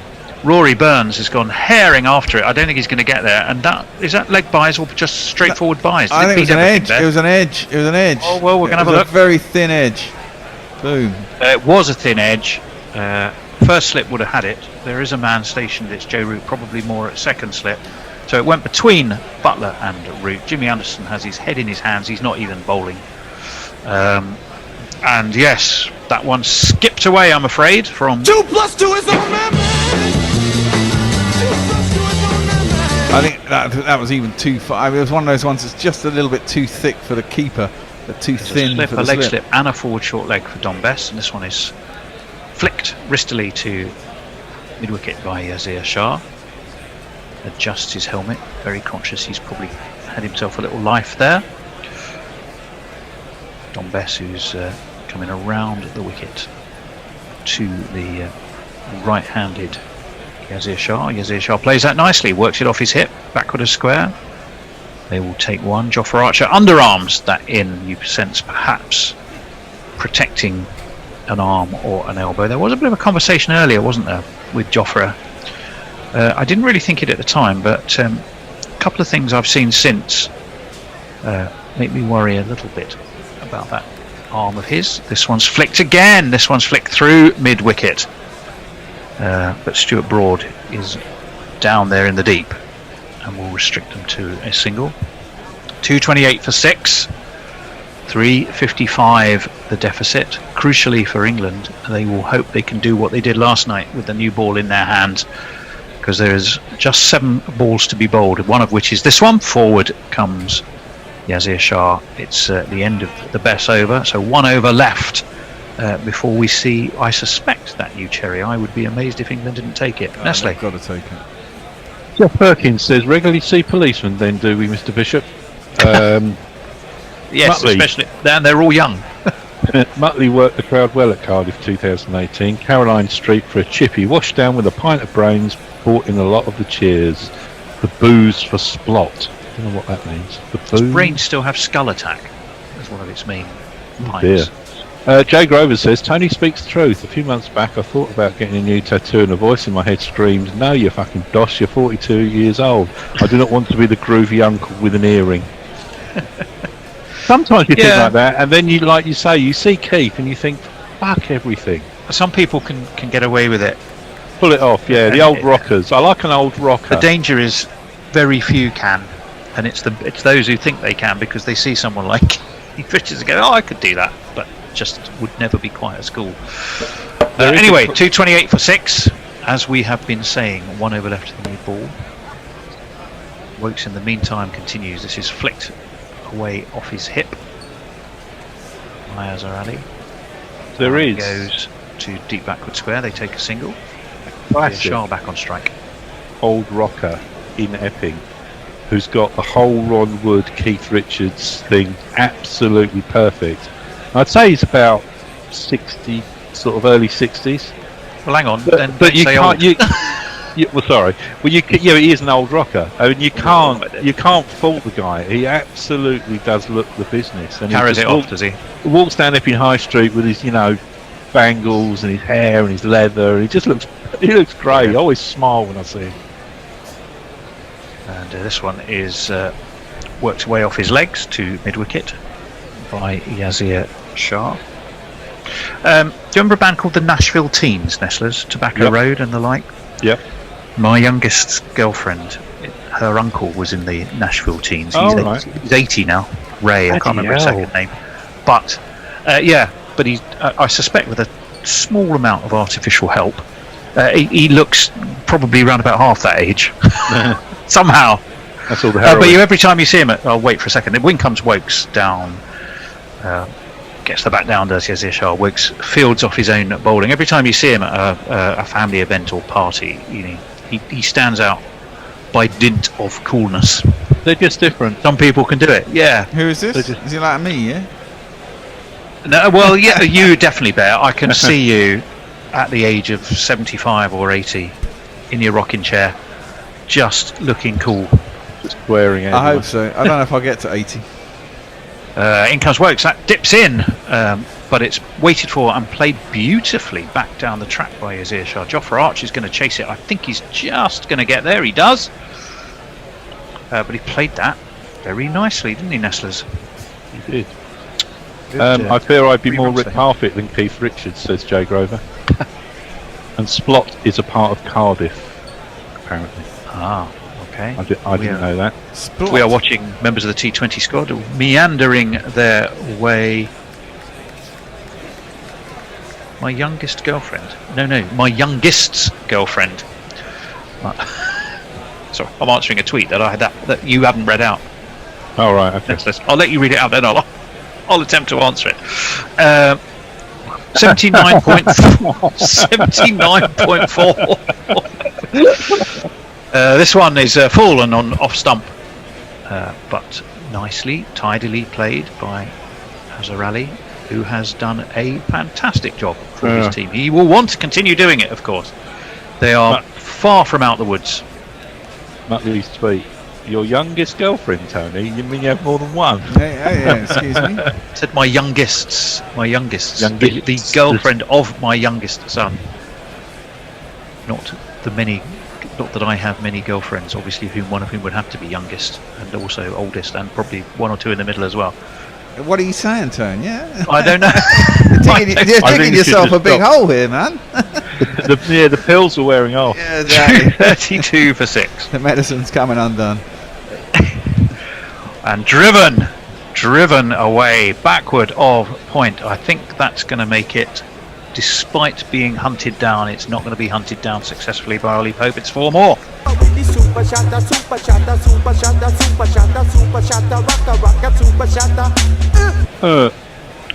Indeed, 236 for 6. Muttley says he had his first introduction to drinking was at his local Legion, sat with World War II vets, and them telling me about skull attack and how lethal it was back in the day. Yeah, brain skull attack, yes. Well, it had its name for a reason. Yeah, it sounds like it. Anyway, the second new ball is available. The umpires are conferring Richard Illingworth and is it Michael Goff? No, they're not conferring, they're just getting a new ball. Well, I think they will be getting the new ball. Yes, it is being shown to the non-existent crowd. And of course the scorers. And it is available. Ralph the Wonder Llama says one thing you've got to remember about Keith, he had generally had access to high quality gear due to both the times and wealth. Well, there is that. Yes, the risk is reduced. But he also did, at one point, he used to skulk around New York with a loaded gun, going up alleyways, getting it in the depths of his... I was going to say, when you get so far down the track, it doesn't really matter how much money you got, does it? Yeah, you get desperate. He got really bad with it, and that's when he kind of like... well, he died a couple of times, didn't he? Didn't he die in Canada and had to, not die, but, kind of... I think he had a couple of times where he... which technically is dying. He got close to it, but of course, he didn't. He's still there, and every time some other rocker dies, they all put a poster up on Facebook or Twitter saying, "I'm still alive." Yeah. Anyway, Jimmy Anderson We are on Jimmy watch. 3 wickets to 600. He's in, and it's full. And it's well played by Yazir Shah, who clearly enjoyed it because he immediately replayed the shot. Now, I was just trying to count the number of slips. I presume 3. As soon as the camera pans out. Well, no, I think it's 4. And possibly a gully as well. Well, that'd be good. I think I ought to go under for the fall of the next wicket. It's an apt time to do it with a new ball. It could go horribly wrong very quickly if you skewed forwards, and I doubt it would be very much, but I'm being optimistic. Jimmy turns at the top of his mark. He's got Stuart Broad for company there, of course. It is indeed 4 slips, and that one swings away. And he's taken in front of first slip, Joe Root, by Jos Buttler. So there was some swing there. Not particularly late, but it was nonetheless there. 2 overs into this new ball. Mezzi has a message for you, Tony. He says, as your family counsellor, I strongly recommend shutting the fuck up about your harem while you're on air. Yeah, exactly.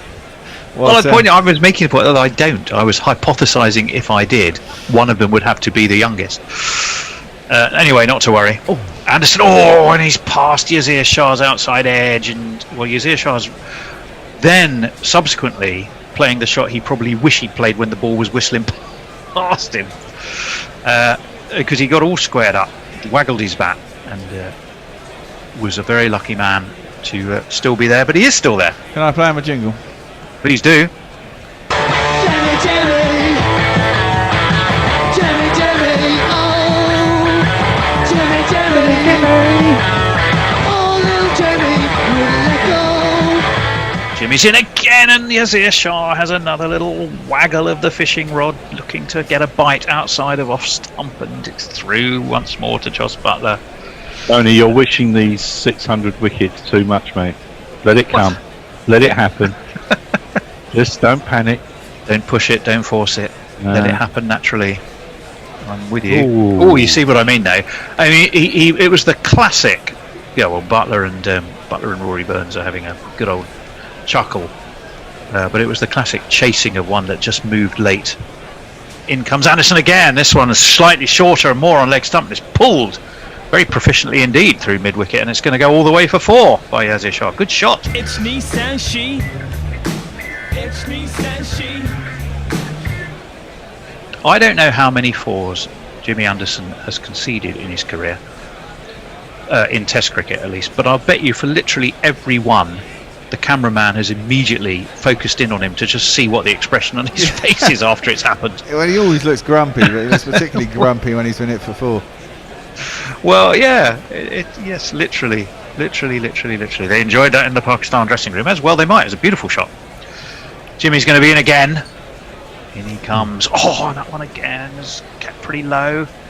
Yazir Shah, though, turns it back to the square leg umpire, gets himself a single. 241 for 6, and end of, I think that's the end of Jimmy's over. Yes, it is. Joe Grover says, apropos of Nout, isn't it good that Bowden has fucked the fuck off? I've also died. It's Nout special. Stop tweeting in Northern. I struggle.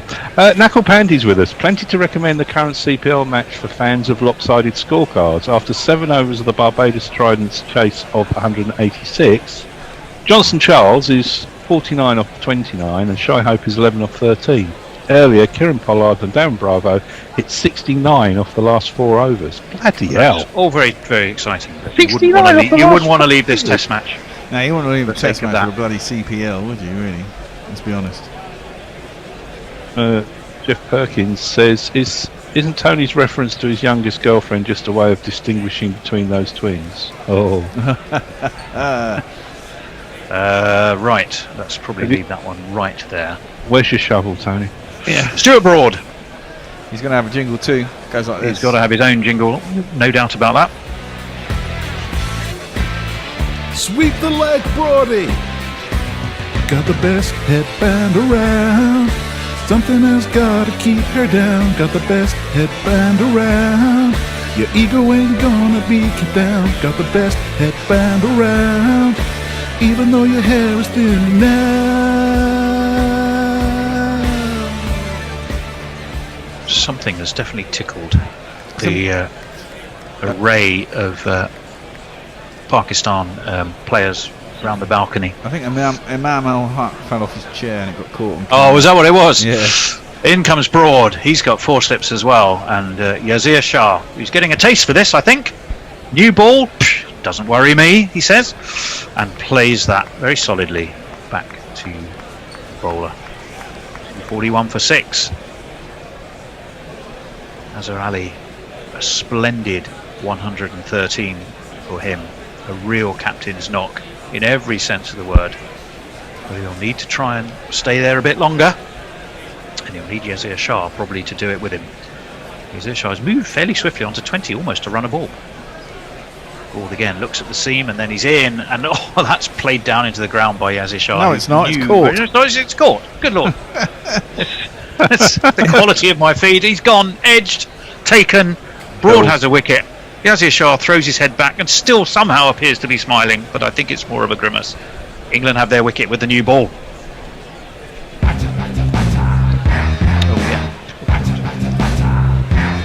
Taken above his head by Joe Root. Lost his hat in the process, which he also tried to catch. On your bike, mate. That went quick. It did. It did. For all the world, I thought that had gone on the bounce. It didn't. Yazir Shah has gone. 24 balls he faced, 20 runs he made, and he has gone caught Root, bowled Stuart Broad. So now, if you are on Jimmy Watch, that's the spare wicket gone. Well, no, he's got another innings here. Come on, Tone. You know, we've got a day and a half and 10 more wickets after this to get. Calm down. Yeah. MD Razzle Razzle's given a thumbs up. He's also put an emoji of Spider-Man with nope underneath it. And Imran sent a shocked emoji. Whereas Vincent Vicky says boredom. Monsieur Dylan says Don Bess. Dick Deepaker Day has just put a picture of Spider-Man. Seems to be a theme running through. He's put 2 Spider-Man emojis up. I don't quite know what that's in relevance. Does that mean something that we should know about? I don't know. They're probably young, Tony. Somebody tell us. What's going on with Spider-Man? Help. I don't know. There's someone Make a for couple of Dad old men against very happy and that? a bit better informed. What's that group of dads for justice or whatever it is? They go Spider-Man, don't they? Yeah. Are they still a thing? Fathers for Justice. Fathers for Justice, that's it. Well, coming to the crease is Shaheen Shah Afridi. No 50s, no 100s, not surprisingly. And a test average of just a shade over 4. And a jingle that sounds like this. It's always time for Shaheen Afridi. No, not that other guy, that's Shaheen. It's always time for Shaheen Afridi. No, not that other guy, he used to find the ball. Shaheen Afridi, Shaheen Afridi.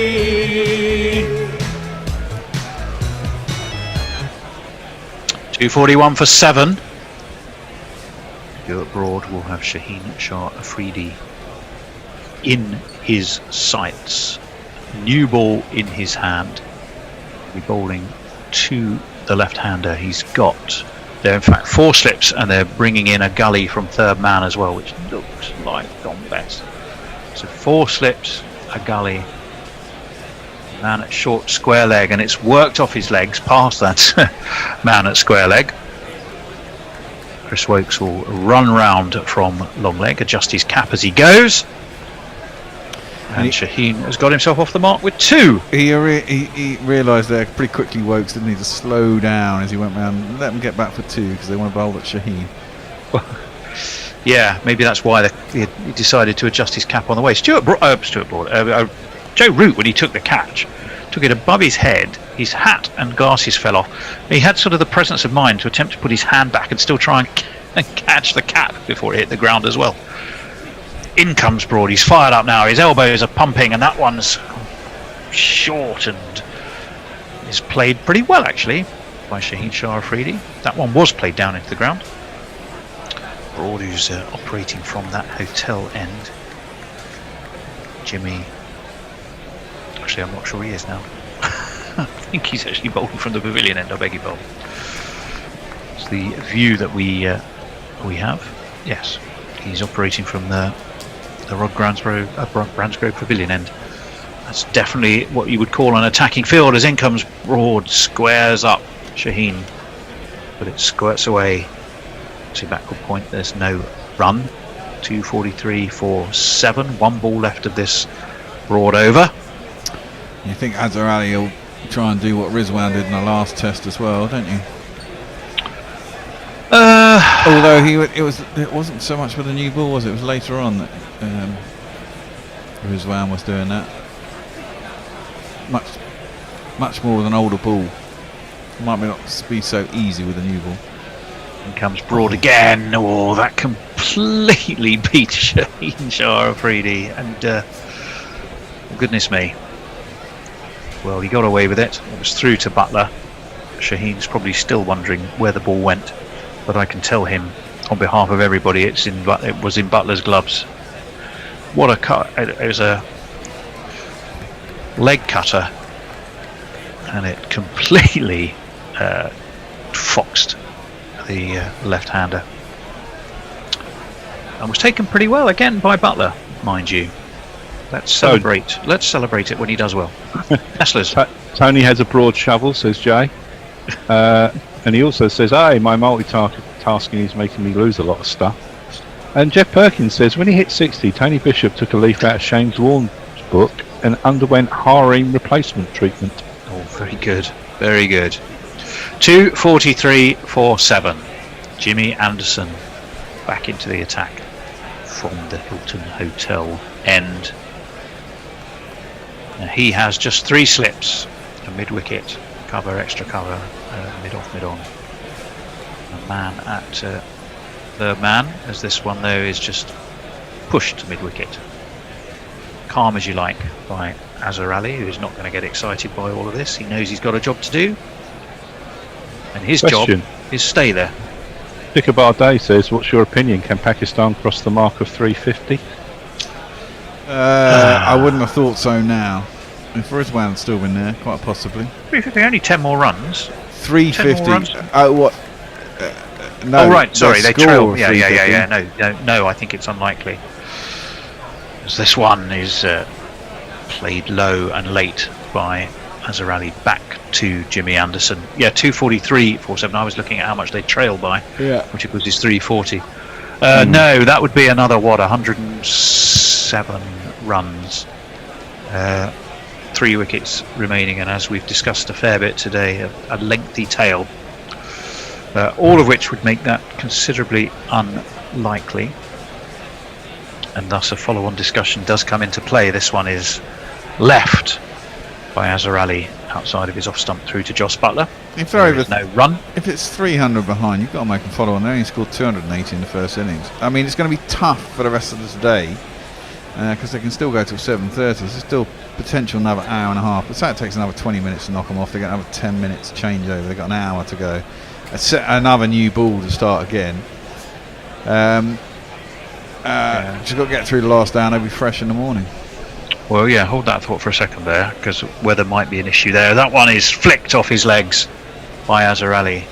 Down to deep square leg. Joffer Archer comes around from long leg to do the fielding. 4 for 47 for Jimmy, 4 for 48 now. 2:44 for 7 Pakistan.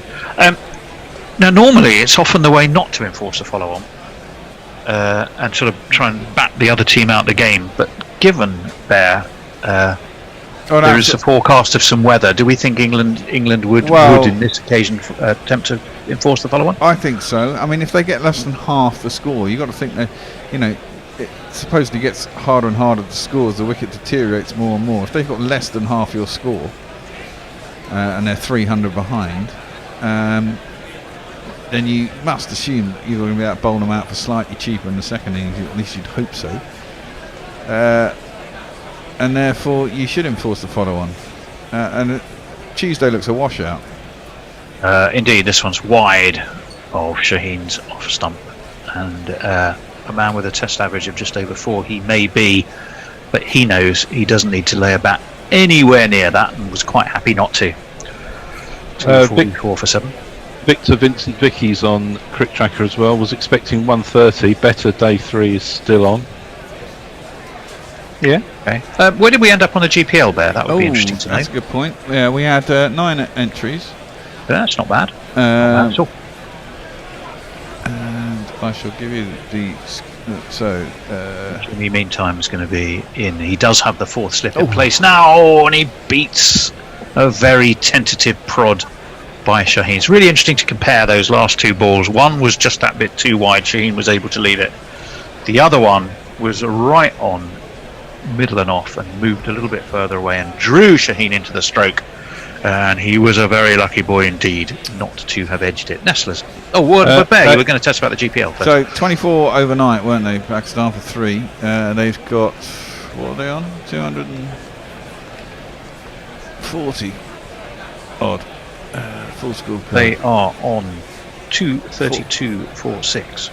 244 for 7. Yeah, so they scored 24. So they're on 220 for the day so far.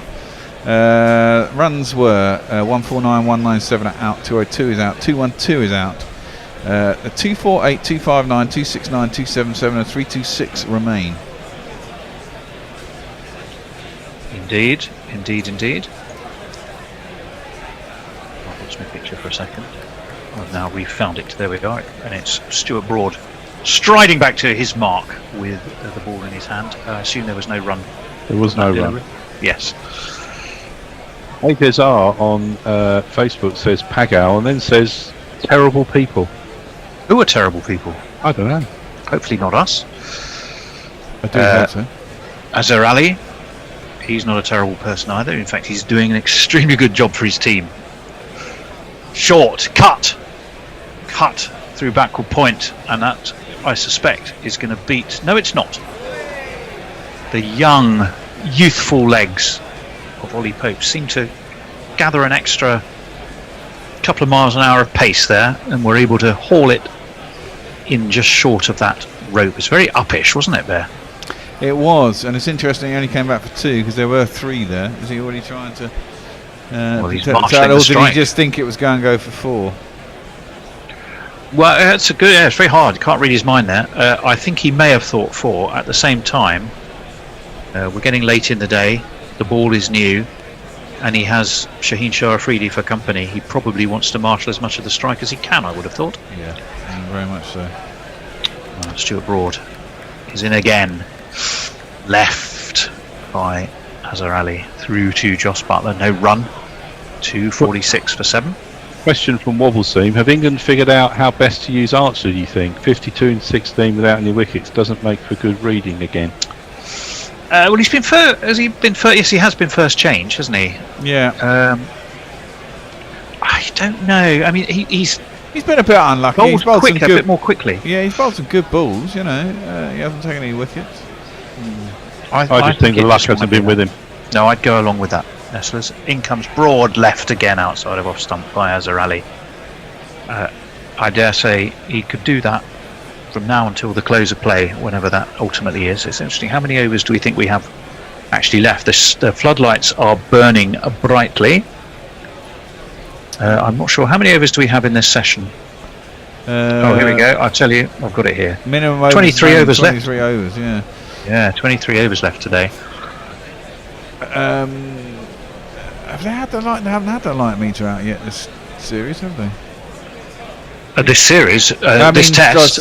This series, they certainly have. Yeah, this series, they certainly have. That's very true. I didn't catch that.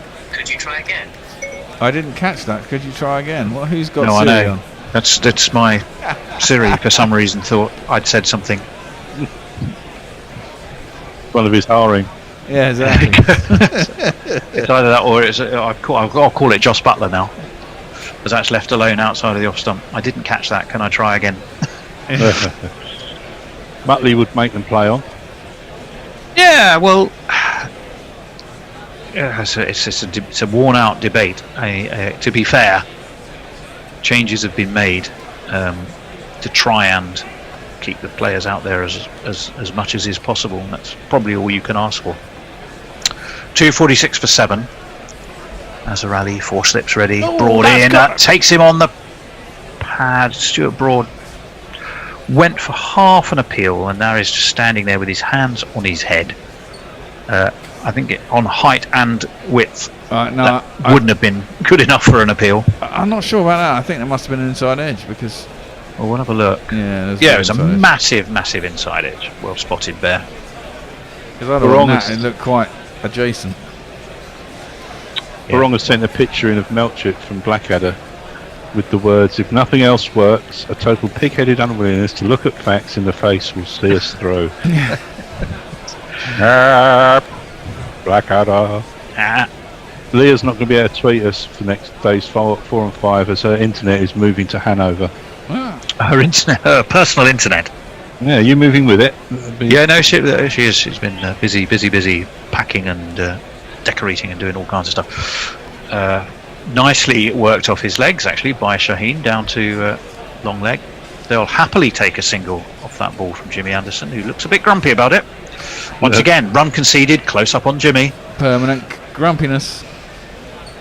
His royal grumpiness. He'll be a bit annoyed about that, though, because he really wants the ability to, or the opportunity, rather, to. He's got ability, but he wants the opportunity to work on Shaheen Shah Afridi, and that's probably gone for another over. Because I can't imagine Azarali particularly wanting to run quick singles and get Shaheen back in front of Jimmy. I'd be most surprised if that were to happen. That's true, but listen, you're talking like we only want to bowl at Shaheen. I think if he's bowling at Azar, you got a ball that's only 4 England, and we've been old. guilty of that. Yeah, that's as what we know in point this series. out. That's well played away by Azarali to extra cover. There's no run. Dave Rose has looked in the book. He's looked in the book and he's sorry. Everyone but the bear is a terrible person. Woohoo! Which book? I'm a good person. The book. The book. The good book. The book. The book of the life. book of everything. Yeah, the book of everything. The Encyclopedia Britannica, as was once. In comes Jimmy Anderson. Forward comes Azarali. Again, nicely played. There's no run. Yeah, they've still got to have. They're still going to have a reasonably attacking field to Azar Ali. I mean, they do. They've got 3 slips in, so and hope the ball does enough. You know, even someone on a good score can succumb to Jimmy. That's why he's got nearly 600 Test wickets. Well, you have to keep trying to take wickets, Bear, yes, which exactly. is, I think we would 100% agree on. But you can't just focus. You just can't focus on Shaheen Afridi. You've got a new ball in your hand. You should be thinking you can quite right. Oh. Well, exactly. There you go. Big shout. And no, says the umpire. Maybe a little bit going down, maybe a little bit higher. I got a suspicion that's probably clipping the top of leg stump. Well, no appeals, as we know. No reviews. No reviews. Certainly plenty of appeals, but no reviews. We're going to have another look. It's straightened out enough. To straighten. That looks out to me. That looks the top of middle. Yeah, that's not the top of middle. Jimmy, well, now we are looking at that. This on this occasion deserves a grumpy face. Absolutely.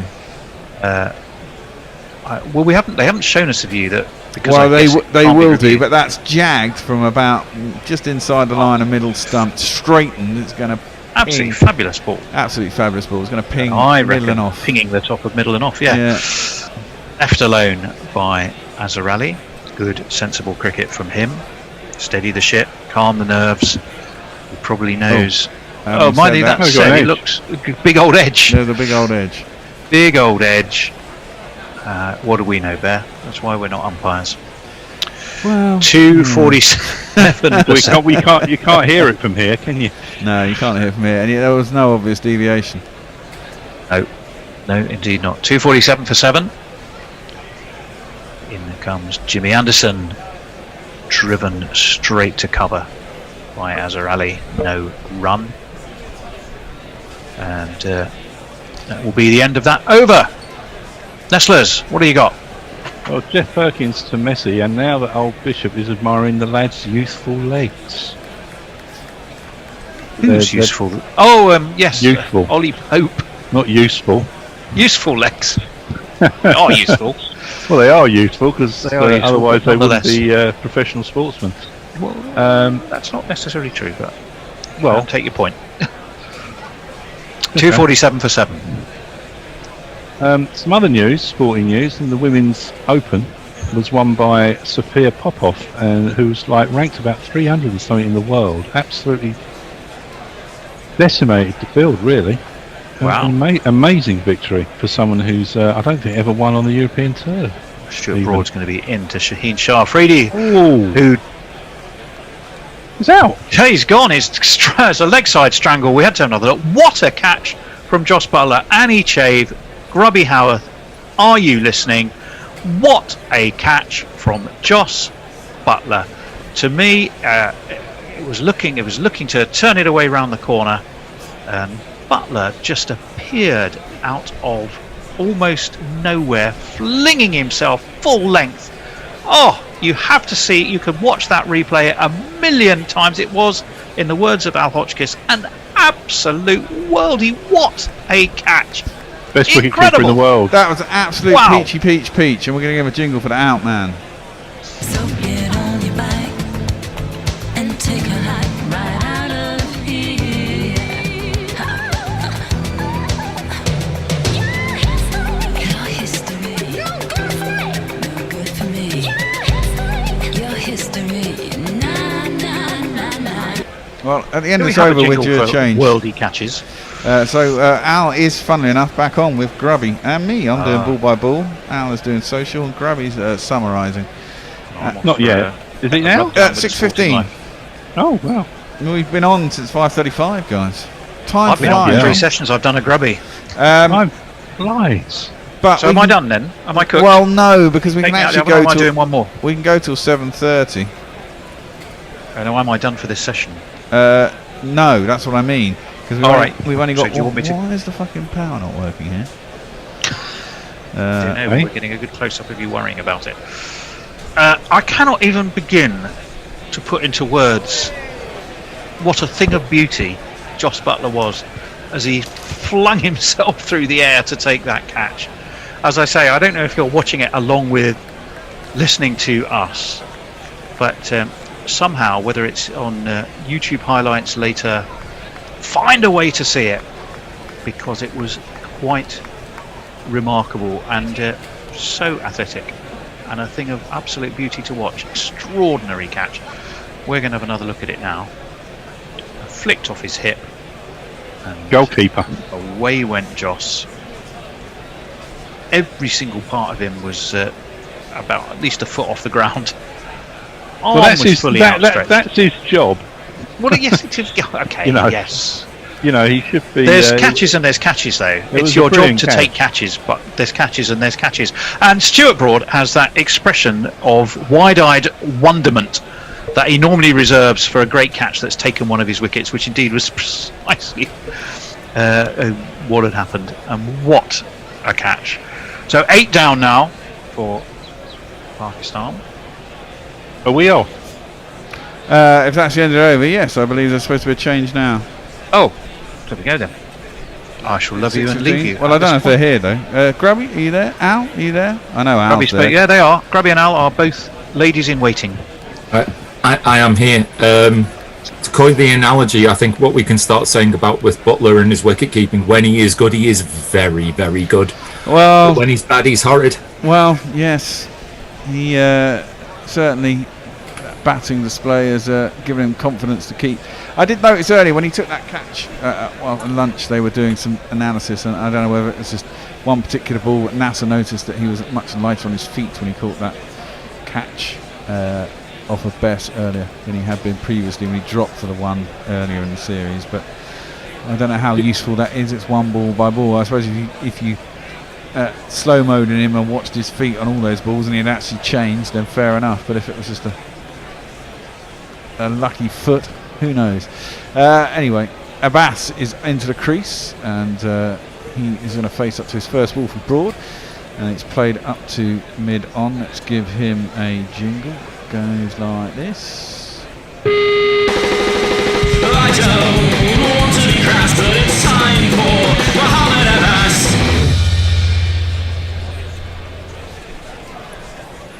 Jeff Perkins says that Butler has to provide a sample for testing after this.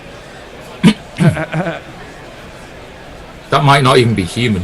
It was an amazing catch, wasn't it? Broad drops it short. Mohammed Abbas just ducks underneath it and there's no run. So here we go again. It's a tail. An established batsman. This time it's Azhar Ali. with a ton to his name, and Mohammed Abbas, and just Nazim Shah to come.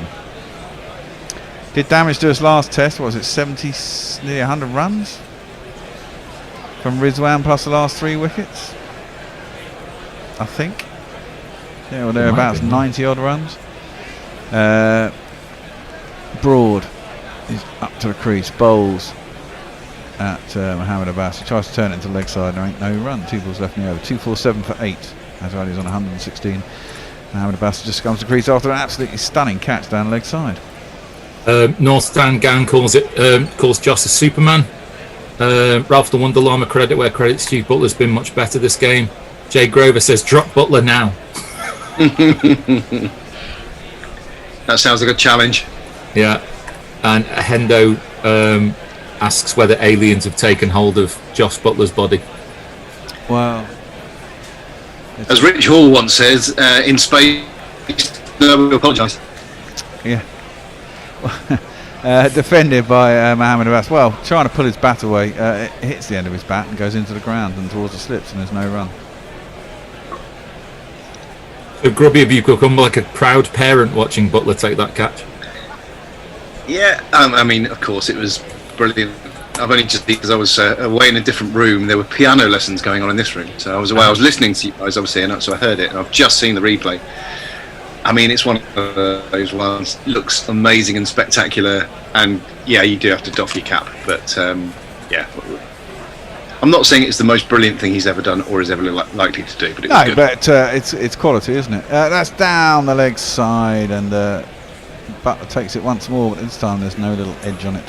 As Abbas tried to turn that corner, as Ali will take on strike in the 87th over. I wonder if someone could tell us what is the record for the number of wicketkeeper catches down the leg side in an innings. I mean, we've had 2 today, so it's probably not going to be that, but, you know, has anyone ever done 4 in one innings? I don't know. I wouldn't surprise. I do seem to remember an innings not that long ago, or certainly at the time that I've been doing this kind of malarkey, just 10 years I suppose, where there was maybe 3 down the leg side, sparing at a bunch of strangles. I mean, I know Knackle's been tweeting in a bit. If you're listening, Knackle, that'd be the sort of thing that would get your juices flowing, I'd have thought. Yeah, I imagine he's trying to... In either first class, or List A, or Test cricket. The number of catches down the leg side. Well, that's the challenge. To the wicketkeeper. He'll be avidly watching, who are TKR? Someone Night Riders? Is that Trinidad Night Riders or something? Trinbago, yeah. Against BT, who's that, Bermuda? Driven sweetly by Azhar Ali, but hits the foot of Jimmy Anderson. Just goes to mid-on, there's no run. Looked like he was trying to get the hell out of the way though. Well, he was, yeah. Just hit his instep. It was sweetly driven by Azhar. Yeah, it was. Not me ankles. Yes, exactly. Barbados Tridents is who you're thinking of. Okay, so they're 97 for 3 off the 13.1 overs, chasing 185 for 3. They need 41, 88 and 40 balls. Oh shit, that's over 12 and over. Down the leg side once more, this time shoved by Anderson. And Azhar only can't get a bat on it, and there will be no run. I mean, it looks like they're bowling for it now. And they should do. You can't just try and get the other guy on strike. That was the failure last time. Although you have to say Rizwan marshalled that tail really well. I mean, it looks like they're bowling for caught down the leg side. Well, I see what you mean. I'm not striking at the minute, but when you're bowling to Mohammed Abbas, just bowl full and straight. Yes, absolutely. Jimmy in. Oh, it's edged! Oh! Fucking hell, it's been dropped. Burns has dropped Azhar Ali on 116. A full bloody drive by Azhar Ali. It went pretty quick, but it was a regulation slip catch. And he shelled it, and it's gone down to the third man boundary for 4 runs. Oh dear, oh dear. I mean, that was such, well, no slip catch is easy. We say that all the time, it's a cliche. But it's true, it comes at you pretty damn quick. But at this level, that should have been taken. It's chest high, comfortable reach to the left, right, left, even. And, yeah. Hopefully he's not left on 599 at the end of this test match. Well, yes. Burns puts his hands to his face, and rightly so. Just looked like he was. Oh no, it went quickly. It looked like he was sleeping a bit there. Yeah. Next ball is just guided down towards third man.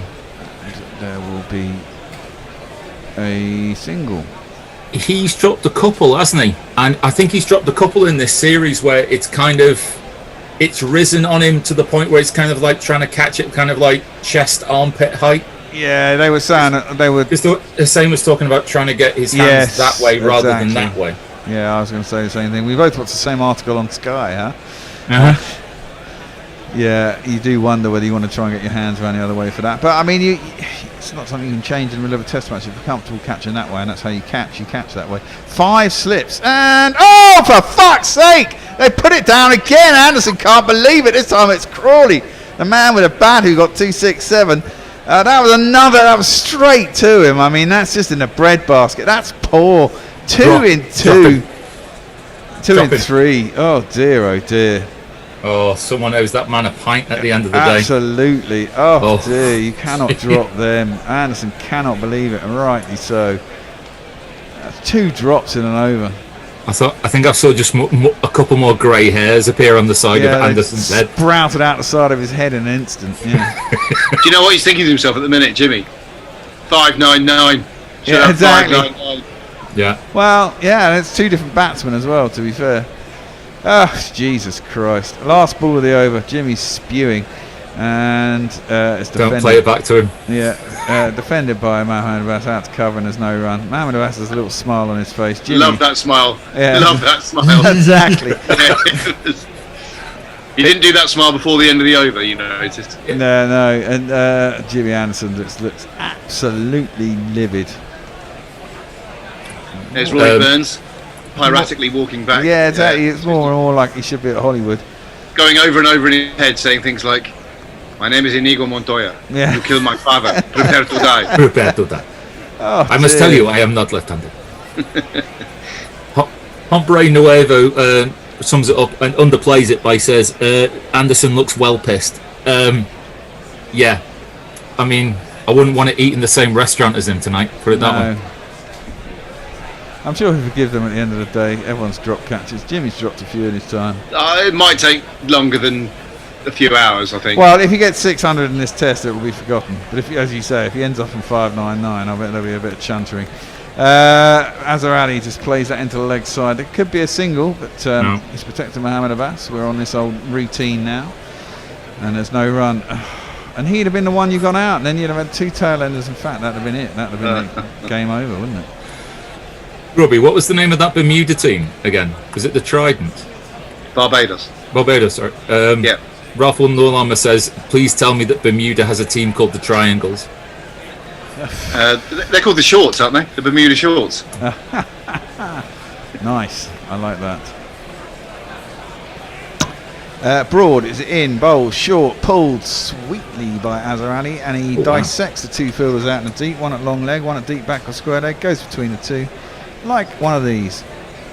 That went like a tracer bullet. Yes, he smoked that one, didn't he? Yeah, he did.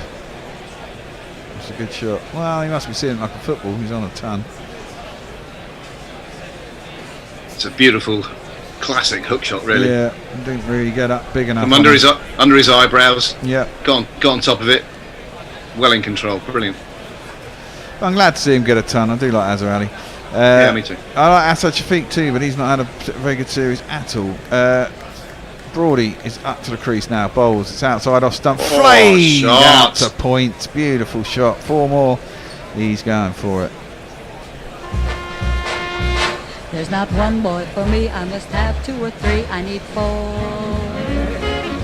But it must be remembered they're on 260 for 8, and England got 583. So they are still 223 runs, 323 runs behind. You must look at this and go, why was batting so difficult before? It seems so easy now. Wow. Yeah. It's like someone switched the setting. Yeah. All of the ingredients are the same ball, same bats, same equipment, and yet it seems so easy right now. Yeah, it's madness, isn't it? So much of the game is played in the 6 inches between your ears. Yeah, absolutely. That's why it's such a great game. 260 for 8. Azarani 129 now. 3 big centuries in this test so far. And that's defended up to mid-on. No run. Well, you've got a granddaddy 100, a kind of a great pissed uncle 100, and is this one just turning into a daddy? I don't know. What makes 100 a daddy 100? Is it 150 or? You'd have to ask Graham Gooch. He's the first person I remember using that term. Daddy 100. Yeah, so Daddy 100 is over 150 for me. Is it? Right, okay. Oh, well, this one's just a second cousin at the moment. Broad up to the crease. Oh! This could be a run. Oh! Now, let's see what happened there. They're going to go upstairs. So, Azarani tried to work a single, and he basically knocked it onto his box and his bollocks. Then he went off down the pitch because he wanted to get the single because it's the last ball of the over. Oh no, there's 2 balls left in the over, and he thought there could be a single. Broady came up, scooped it, and hit the stumps. And this could be very, very, very close. His bat's just down. He's in. He's in. Oh wow! Oh, and then he's run his bat over Broad's hand. And then he's run his bat over Broad's hand, but it is Broad's left hand. So it's not his bowling hand. And I think he also slammed his own wrist into the ground and hurt that too. Hey, what, Bear? That was shades of the first ball of the Ireland-Pakistan test. Massive mix-up, mid-pitch collisions, threat of a very serious injury. Absolutely. I mean, that was... yeah. When he stopped, got sent back and just made it back. I thought, when I was watching the pitch from the side, I thought his bat was in the air, but it wasn't. It was actually on the ground. And then, he ran it straight into Broady's hands and then bashed his... I think he realised... credit to him, I think he realised he was running his bat over Broady's hands. So he stuck his own fist into the ground to sort of stop him from sliding on and hurting more. Also, and hurt himself. Looked like Britta's doing an impersonation of Sylvester Stallone in Rambo there, exactly. With that headband on as well. It's like commando roll. Exactly. He just needs to pop up with his pistol. Pop, pop. Yeah, a couple of little grenades. Yeah, exactly.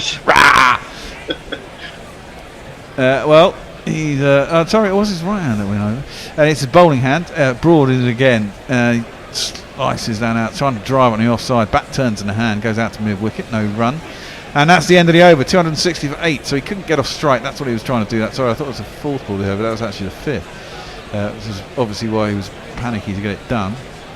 Which means, not that it matters because the slips can't catch, but Anderson gets another go to Mohamed Abbas. Hombre Nuevo, afternoon gorillas, all credit to Butler, but how much better would it be to have Butler at first slip and folks behind the stumps? It would be a wall. How many runs would we save and wickets would we take? It's a different discipline, though, isn't it? Wicket keeper and first slip. It does. Then who? Yeah, Joss is not a slip fielder. When he doesn't keep wicket, he's not really a slip fielder. No, he's more likely to be found in the covers or. And the problem is, if you accommodate that in that fashion, as that's well defended by Mohamed Abbas, back to Anderson, no run. Who do you drop? Because you've got to drop someone to make way for folks, and you've either got to drop a bowler or you've got to drop a batsman. Well, and in this team, you've got to put Stokes back in first anyway. Well, exactly. So it is difficult for folks. I do feel a bit sorry for him. And maybe there's probably much more of an argument for this away from home in somewhere like India where you're not going to use pace that much. Broad in. Anderson in, defended by Mohamed Abbas into leg side and side. So if you go to India and you say, right, we're going to have 2 pace bowlers, because we've got Stokes in the side anyway, then you can reshuffle that. You've got 2 spinners and you can probably fit folks in as well. I was saying this earlier on about a slightly different selectorial matter, but it should be hard to get into an international side. So in that regard, folks' time will come. There's no doubt. Yeah. It's just when. Well, he might well be picked for specialist tours. That's played into the leg side as propped forward as Mohamed Abbas, and just lets it slide off the face down to the long leg, and there's no run. Well, also, cover your ears if you're listening, Annie, but although Joss has done incredibly well the last couple of games, it's by no means certain he's going to succeed long-term as England's permanent batsman. So I don't think folks should give up the ghost of being England's kind of long-term wicketkeeper by any means. And he will he? I mean, he is also, you'd say he's one of the better batsmen. I mean, you want on the subcontinent, you want Just Buttler in your side, wouldn't you? playing all those Just- spinners. I mean, just he's as good a- at getting Greg. runs. Azarali defends that ball from Jimmy Anderson up to mid-on. There's no run. Messi just says Ben Folks is sending everyone a don't forget me note. He's currently 87 not out versus Kent at the Oval, so it's not like anybody's getting despondent about not being in or being out of the team. Yeah. Also, Hasteeb Hamid scored 87 today for Notts. I'm always on Hamid watch because I'd love to see him come back to somewhere near where he was when he toured with England. Yeah. Jimmy in again, and Azarali's trying to make himself some room to carve that into the offside, at least to get the single. So he can get down the other end, but it seems to jag back at him. He smiles back at Jimmy. Messi just got a smile. Messi just also says that we need Gary Naylor in the slips because isn't he said he's never dropped a slip? He says catch he's in never time? dropped a catch. Yeah.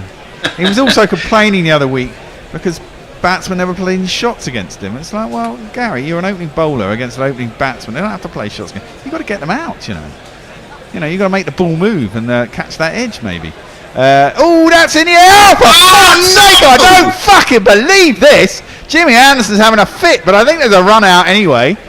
I'm not sure. Mohamed Abbas seems to be wandering off. Yeah, so there's a run out, but it's not going to go to Jimmy. Jimmy must be fucking furious because it's his bowling partner Brody as well. Azarali just chipped it up in the air. He was trying to manufacture a signal. It was a simple. Even I could catch that one. It's just chipped straight to mid-on, where Brits abroad with his fucking karate kung fu fucking headband can't catch the bloody thing. But then miraculously, the power of kung fu comes through, and he arrows it in and hits the middle stump at the batsman's end, and actually ran Mohamed Abbas out. So Jimmy will feel bloody unlucky, and I don't know what. I'm going to have to play a jingle to this because England deserve this. Fuck off! Just fuck off! Well, that actually should have been this, shouldn't it? Yes.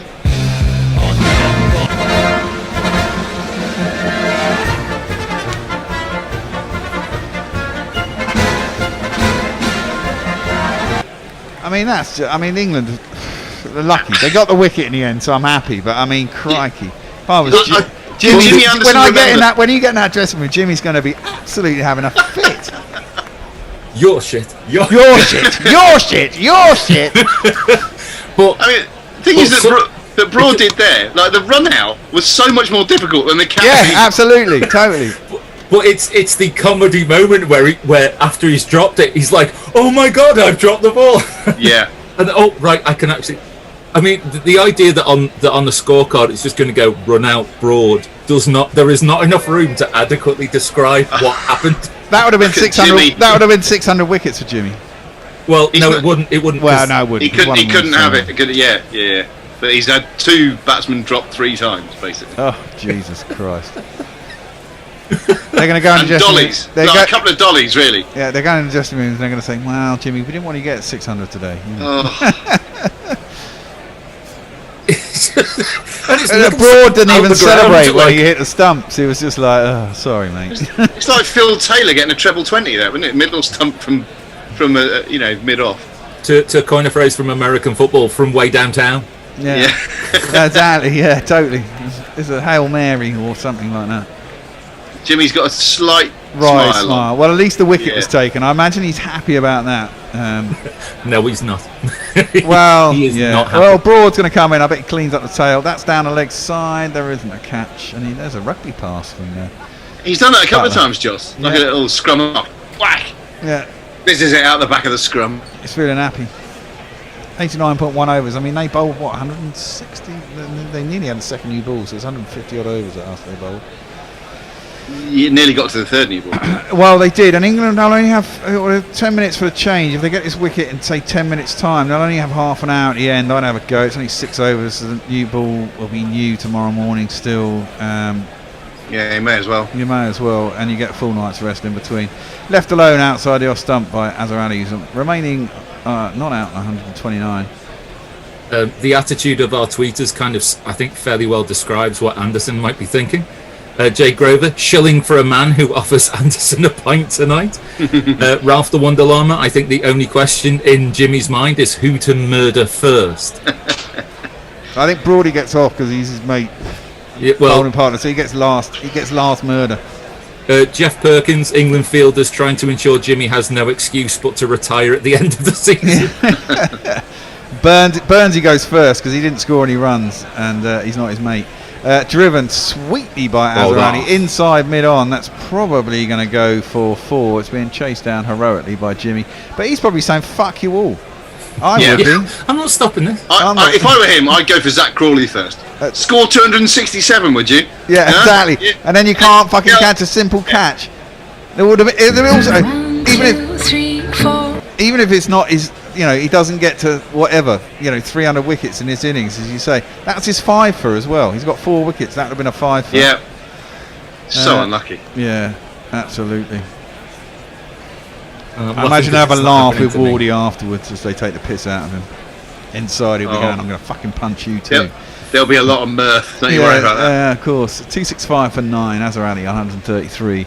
Broad inside half of the bat has worked it out. There's no one on the leg side, which gives Naseem 2 balls to face. I don't like this. I'd still have a mid wicket and a mid on as we watch the drops, and Jimmy just can't believe it. The 2 in 1 over. I mean, exactly. And then he's a very mentally strong man, but you can see it. I mean, that's three in. That's basically 3 drops in 12 balls. Bloody Ralph Maggio there. Yeah. He's laughing at the end of that. No. Brody in bowls and. Naseem Shah just hangs his bat outside off stump, misses it. We should give him a jingle because he might not be there that very long. When Naseem Shah told, he said to his dad that you're the man of the house now because Naseem Shah is just that good. He is that good. I've been impressed with him. A warning for Broad for running on the pitch. That's all right. Oh. Only carries for this innings, doesn't it? Anyway, well, they might. That will pale into insignificance versus the daggers he's getting from Jimmy. Yeah. If a catch goes to Jimmy, will he drop it on purpose? Well, I would. No, I wouldn't. But I'd be very angry. That's played up to mid on. There's no run. I'd be going, see, boys, that's how the fuck it's done. Yeah. 266 for 9. Over 90 overs. Azarani 134 not out. And Naseem Shah, the last batsman, is not out. England, we'd imagine with the weather on Tuesday not looking clever, would enforce the follow-on. I mean, they've got less than halfway that they needed to get as well. So you've got to think that you can get them out second time slightly cheaper than you got them out first time. Well, that's the other thing, Bear. There is one school of thought that says just bat. There's no way you can lose the game if you bat again and then you win the series. There's one school of thought that says that. Would that piss Jimmy off even more? Might possibly do. I would. I think I think the 200 runs. You go. I always think at 200 runs, you go. Well, do I really want to enforce the follow on at 200? I could end up 150 behind. But with 317, over 300 behind, with them getting less than half of it, I'd be more inclined to. Because even if they get 400, you've only got to chase 100. You can't, possibly, you've got to back yourself to do that. That's defended by Azarani, answer offside, and there's no run. And with the weather around and everything, you want to be positive here. I think you go, right, the worst that happened. I mean, you've got to believe that you can bowl them out. Why not just steal the series up? Just say, that's it, we won the series 1-0. Or because extra points in the league table if you win the game now, which is a good thing. Yes, exactly. So I think they should go for it. That's why. Oh, inside edge by Azarani onto his pads, no run. That's an incentive to go for it, and I think that's a pretty good incentive because it gets us above Australia, which is always a fucking good incentive. Ooh, is that right? Isn't it? Yeah. If we win this, we go second in the table, about 13, 14, either 13 or 23 points. I've got the table up here. I'll get it. The mindset of looking to draw a game that you could win is everything that would be considered wrong with Test match cricket. Sure. So here we are, driven at by Azarani, no run. Currently, England on 279 points and Australia on 296. India ahead on 360. Although England have played 14 tests to Australia's 10. But it doesn't work like that, does it? Because it's 10 points per series. And in a 3-match series, points per win is 40, which would put us on 319. So we'd be 23 points ahead of Australia. Jimmy in, and Azarani just fends it out to cover, and there's no run. 2 balls left in the over. So I think it's definitely worth trying to win. Especially with who knows what series. When's the final supposed to be? Hendo was talking about next summer, but it's not next summer. It's the summer after, isn't it? Or is it next summer? Don't know, I'm afraid. Yeah, 2 years sounds about right. And I thought the Ashes was the first series in it, wasn't it? What? The Ashes is at the end of next. No, the Ashes series this summer was the first series in the World Test Championship, wasn't it? That's driven at last summer. I meant off the back foot, straight at cover by Azarani, and there's no run. So I think the final is the summer of 2021. Not. That's next summer. That is next summer. Of course, we're in 2020. Many would like to forget. Fuck me, time flies, doesn't it? So actually, it'd be quite advantageous to get to second place now, because there might not be another test till then. For whom has time flown this year? Bloody hell. Azarani gets right across inside the line. Jimmy has a little fit and kicks the turf as Azarani takes a single down to long leg. Manufactured that one, absolutely, but he does get it. Moves to 135, Pakistan to 267. Wolfie has a picture of Jack Nicholson from The Shining. Jimmy in the changing room tonight's going to be like, here's Jimmy. Yeah, nice. Yeah. Wobble seam. Anderson's going to be batting at number 11 one day with one of these batsmen in the 80s, and Jimmy is going to run them out. Yeah, Crawley, take that. Yeah, and Leah. Anderson in his best Schwarzenegger impression. Remember when I said I'd kill you last? I lied. Very good. Armchair Cricket podcast says that 3 drops is a conspiracy. Yeah, well, absolutely. Yeah, so imagine England don't play another test, or no one plays another test till next summer. We get to be second, and we're in the Test Championship. And as we've shown, we can do it in the bubble. So we'll have Test cricket next summer, and we'll be top of the list. Changing the bowling. Oh. Well, Brody, having dropped the catch, gets taken off, and he's been replaced by a certain tall man who has been slapped out to deep mid wicket to where Bess is. Did they take a run there?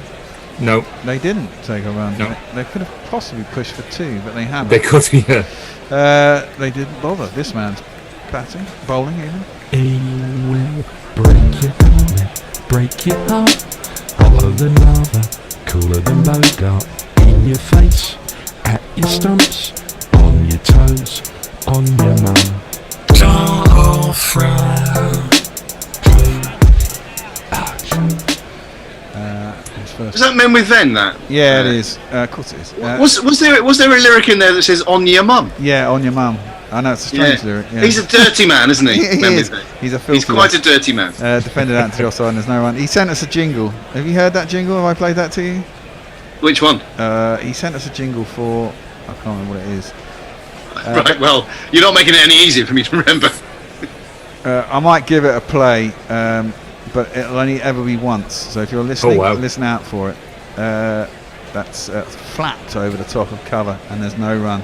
Let me see if I can find it's a jingle you don't know who it's for, but when you do, you're only going to play it once. It's for some. Oh God, let me find it. While you're finding it, did they take 2 there? By the way, I think they did take 2. Yeah. Jason Hiscox, Brody channeling AB de Villiers and Newlands with that run out there. Also, Stuart Broad, innit? That's wide of the off stump, driven at by Azza, but he gets inside half the bat down to mid on. There's no run. I'm just thinking about things that might piss Jimmy off even more, and one of them might be if Root takes him out the attack now at the end of this over. Have a blow there, Jimmy. We're going to bring. Yeah, exactly. I'm bringing myself on to get the last wicket. Zach Crawley's going to have a bowl. Yeah. Jofra pulls out as he gets up to the crease. Jay Grover said, I've never played sport in any capacity, let alone competitively, but if I was Anderson, I would consider genocide. I would be jolly cross. Yeah. He is jolly cross. Jolly cross. That sounds like a sort of pirate flag, doesn't it? It's the brother of the Jolly Roger, isn't it? Yeah. Jimmy is in. Sorry, Jimmy. Jofra flashed at by Azarani, wide of his off stump, and there's no run. I've got to find this because it'd be really good, except for the one line in it, which I'm going to play once on, as I said, and only once because it is that highly offensive, is it? Well, yeah. Is it, or is it just?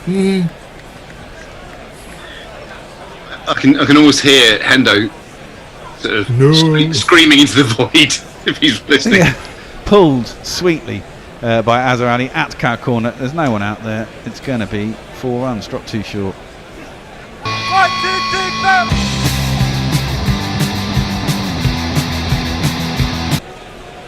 3, 4. Wobble Seam has tomorrow's news today. Crawley and Burns out of the test because they escaped the bubble. They escaped the bubble. Escaped the wrath of Jimmy Anderson. Well, whoever's bowling next is going to have 6 balls at the tail end of them at number 11. If it's got to be Jimmy, hasn't it? It's got to be. Yeah, it's going to be. I mean, that would be the final kick in the teeth, and hoiked him from the attack. Just Jimmy chasing the other 10 players of the team around in a circle for an hour. We're coming off a bad luck. No, we're not. Root's got a right old face on him, hasn't he? He feels a bit left out. He ain't dropped one. It's time. Can't find it. Jimmy Anderson up to the crease. Ooh, there's an appeal there, but there's an inside edge onto the pad, and there is no run. Carry on talking, boys. I'm trying to find this because I think you'll hear it for posterity. He's just got to bowl it full and straight to Naseem Shah, who I can't remember what his Test match batting average is, but I'd be amazed if it's above 4.5.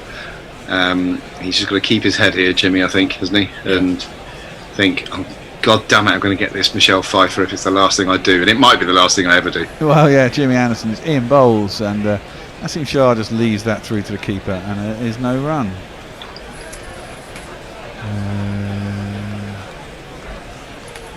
Well, listeners, if you, like us, are on the edge of your seat wondering what it is that Bear's trying to find, don't worry, because we're in the same position, Al and I. No idea. No idea. We know it's a jingle of some sort. We know it's got something. It could be. It could be a jingle about anyone in the world. Anyone. Or anything. It's got something in it that might make it a bit controversial. We don't know in which area that falls. I mean, it's a mystery. Yeah, if I could remember what it was about, I'll probably be able to find it a lot easier, but I can't. Don't worry. Don't try and think about it now. It'll come to you at 3 o'clock in the morning. That last ball just through to the keeper, by the way. Yeah, Stuart Broad making an early dart for the escape pod. He might have suffered a bit of an injury there, Broad, considering. He missed it by a long way, actually, that catch that he put down. Very simple catch. It sort of hit him on the wrist bone, didn't it? In his defence, it's quite murky at the moment. Left alone, through the keeper, no run. Thought he might have got an edge to that one, but to borrow one of Gary's great phrases, he groped trumpishly at that one. Let's say we don't have to think about that in 100 days or so. Not making any promises. Well, vote early, vote often if you're in the state. I might be able to find it now. Prodded at by Naseem, completely beaten, all ends up by Jimmy.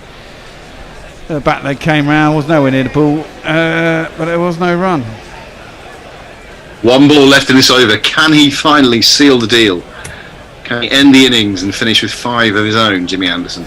Can he bowl at both ends? Can we play you every week? These and other questions will not be answered before the end of this broadcast. If you ever start an Ipswich podcast, Can We Play You Every Week's got to be the title of it, hasn't it? Well, the fanzine's already called Those Were the Days. Edged out, finally gone. Jimmy gets his 530. He's on a rolls his eyes to the left. Sibley catches it. It's like, fucking thank God for that, boys. You can finally catch. He gets a 5 for 556. Requires only 2 more wickets to get to 600. You can't be reviewing that. It's not a no ball. It was caught. All right.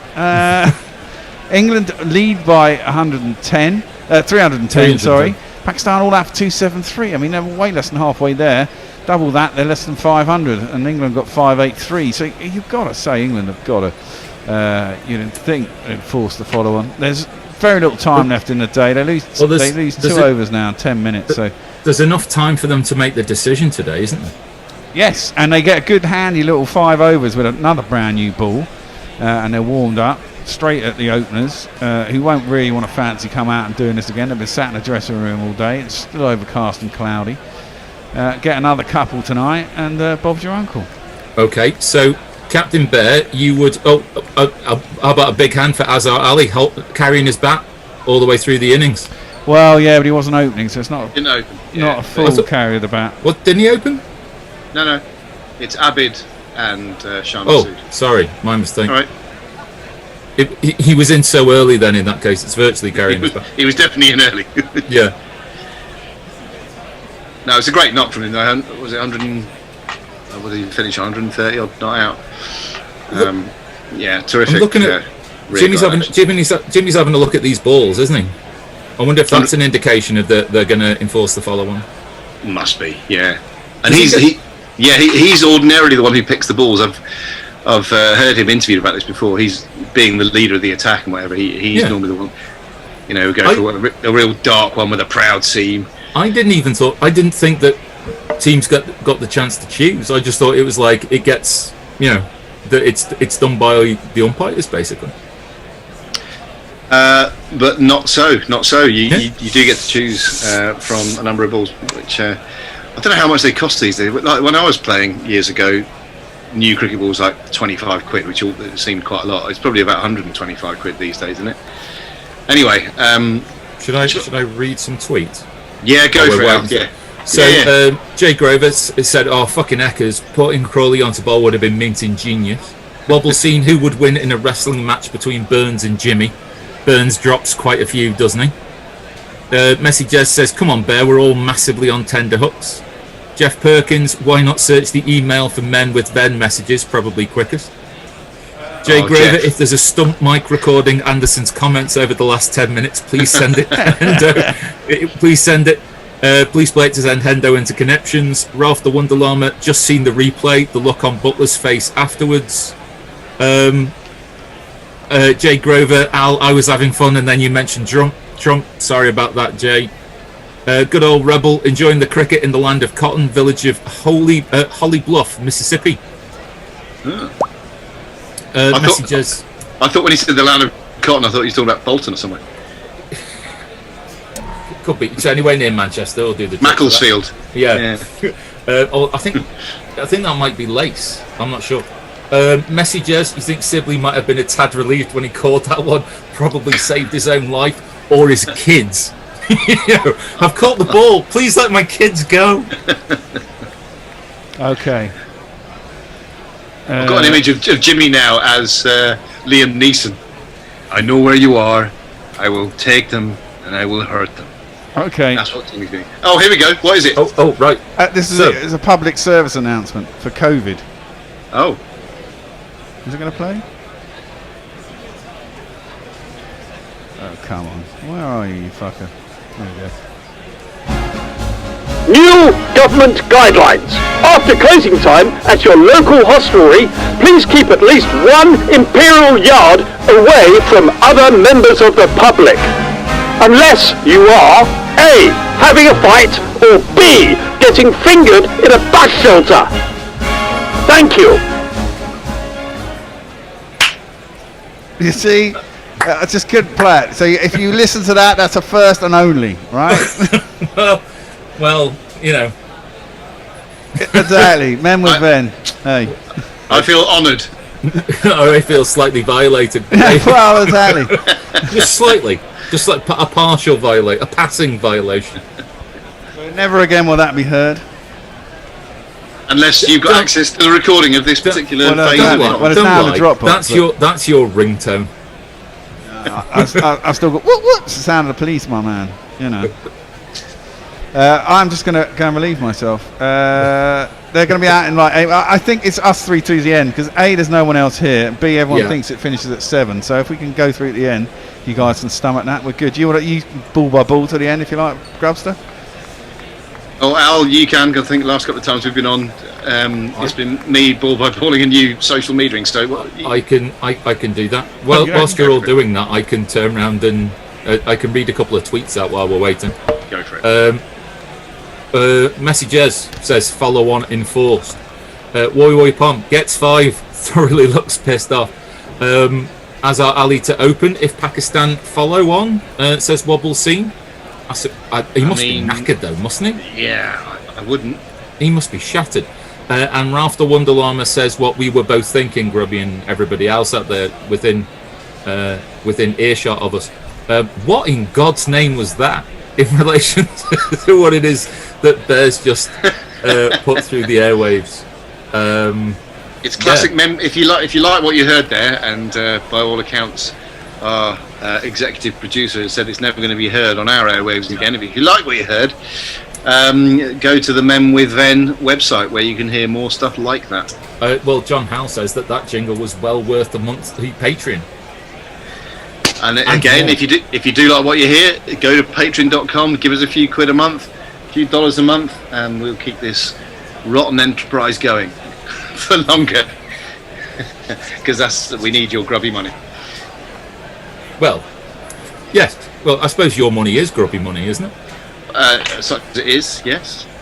Grubby and transient and forever flowing through my account to other avenues. to other places. It is official. England have enforced the follow on. Yeah, which is fair enough. And I was only being a bit mischievous before when I was saying that we may not do so.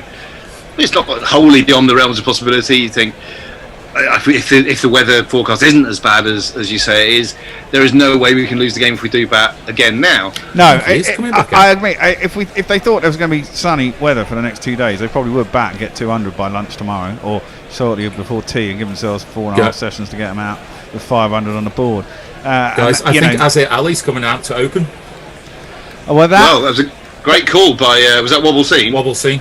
El Chop I think it is. I could be wrong. That might not be a unwise decision. He's got his eye in, isn't he? I mean, he's been out there for this long. I mean, it'll be a heroic effort if he does. Well, he might just think, I'll just carry on. Why not? You know. Yeah. Well, as the captain, maybe he said, "I'm doing it." You have to completely change the mentality, though, don't you? Because you're 100. You're protecting this. You're protecting the tail. You've been playing, and some of the shot.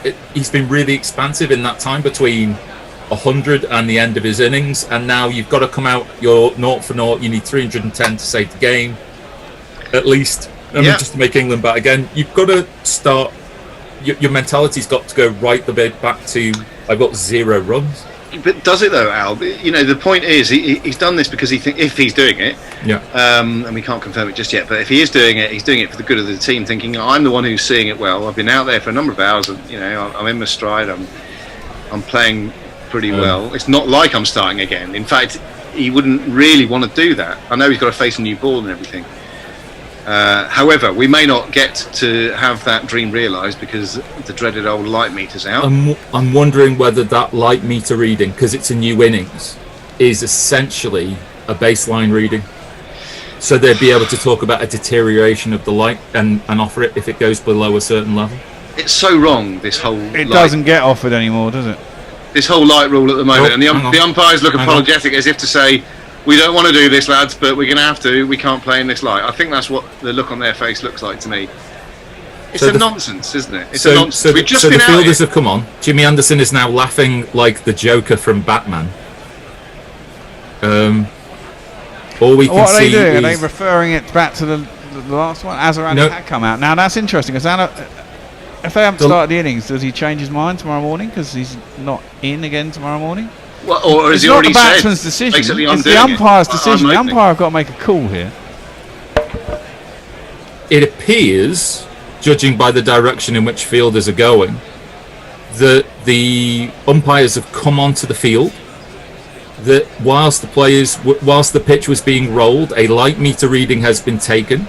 The light has been deemed to be too bad to start the innings, and therefore they have gone off a bad light. And Jimmy's got a face on as if to say, we were literally just out here. It was the same. What the fuck? You know what I mean? Yeah. I mean, unless the lights deteriorated in 10 minutes, but, yeah. Well, that being a case of it past 7, you imagine that's stumps then, isn't it? It's looked fairly murky for It could potentially a little while, be. isn't it? And do you know what? It's in a strange way, I'm glad that this has happened, because it gives the Pakistan team a chance again to be, to stand and salute their captain. Yeah. But it's an interesting question, given that Azhar had lined up, indeed, alongside Shan Masood to come and open the innings. Will he have to come out as the opener tomorrow, or I don't know, because they didn't receive a ball. When does the innings begin with the first ball being bowled? Does it begin with them coming onto the pitch in order to be, when does were an they innings considered begin? on the pitch though? Because I presume they were actually, because then they had to send them off again, so they would have come out and then a reading was taken. But they could have quite easily taken a reading in between when they were off, so does that count as them being out? Because it's a question. It's a question to you then, the listening several, to let us know what the ruling is. I mean, Azhar clearly was going to open the batting there. He possibly had taken a step over the boundary rope to make his way to the middle before the umpires decided the light wasn't good enough. So is he now obliged to come and open the batting when that innings does start? Yes, interesting point. Well, we've been talking about how tired certain players might be. So if that's the case, so if we do start tomorrow on time, and because Azhar come out for the beginning of the innings that hasn't started yet, whether it is that he is obliged to start the innings, he's been on the field for the entire 3 days now, all bar the gap between the start of the innings and the fall of the first wicket for Pakistan. Yeah, indeed. He must be And another question from my mate Baz, who says, why aren't we starting at 10:30 tomorrow? Which I infer from that means that it's been decided we're not going to start at 10:30. Well, no, they decided they weren't. Been made. They've given the option of starting at 10:30. Well, they can still go on can we later. still start at 10:30? They still tomorrow? can start at 10:30. They didn't start 10:30 today because they said the weather was going to be better towards the end of the day, so they thought they'd get more playing at the end of the day, and they can go till 7 or 7:30 in this case. And there were 2 rain breaks in the first session, so maybe that's fair enough. Now the umpires are still moseying on about out there. Stumps haven't been called. They're saying something about clouds. Maybe the clouds are shifting. I presume they've left the light meter. Oh no, they're walking off. Oh, this is sad. I don't see the light improving. What is it? It's gone 7 o'clock in the evening now. The light's not going to improve, is it? It's not like the wind is whipping the clouds overhead away elsewhere. So it's a shame because we were all enjoying it. We were looking forward to seeing possibly Azhar Ali opening the batting, having finished 1 1 not out. The not out batsman in the first innings. But there we are. That's the reality. Yeah, a small consultation I think with the Brains Trust of Pakistan, trying to explain what on God's green earth is going on.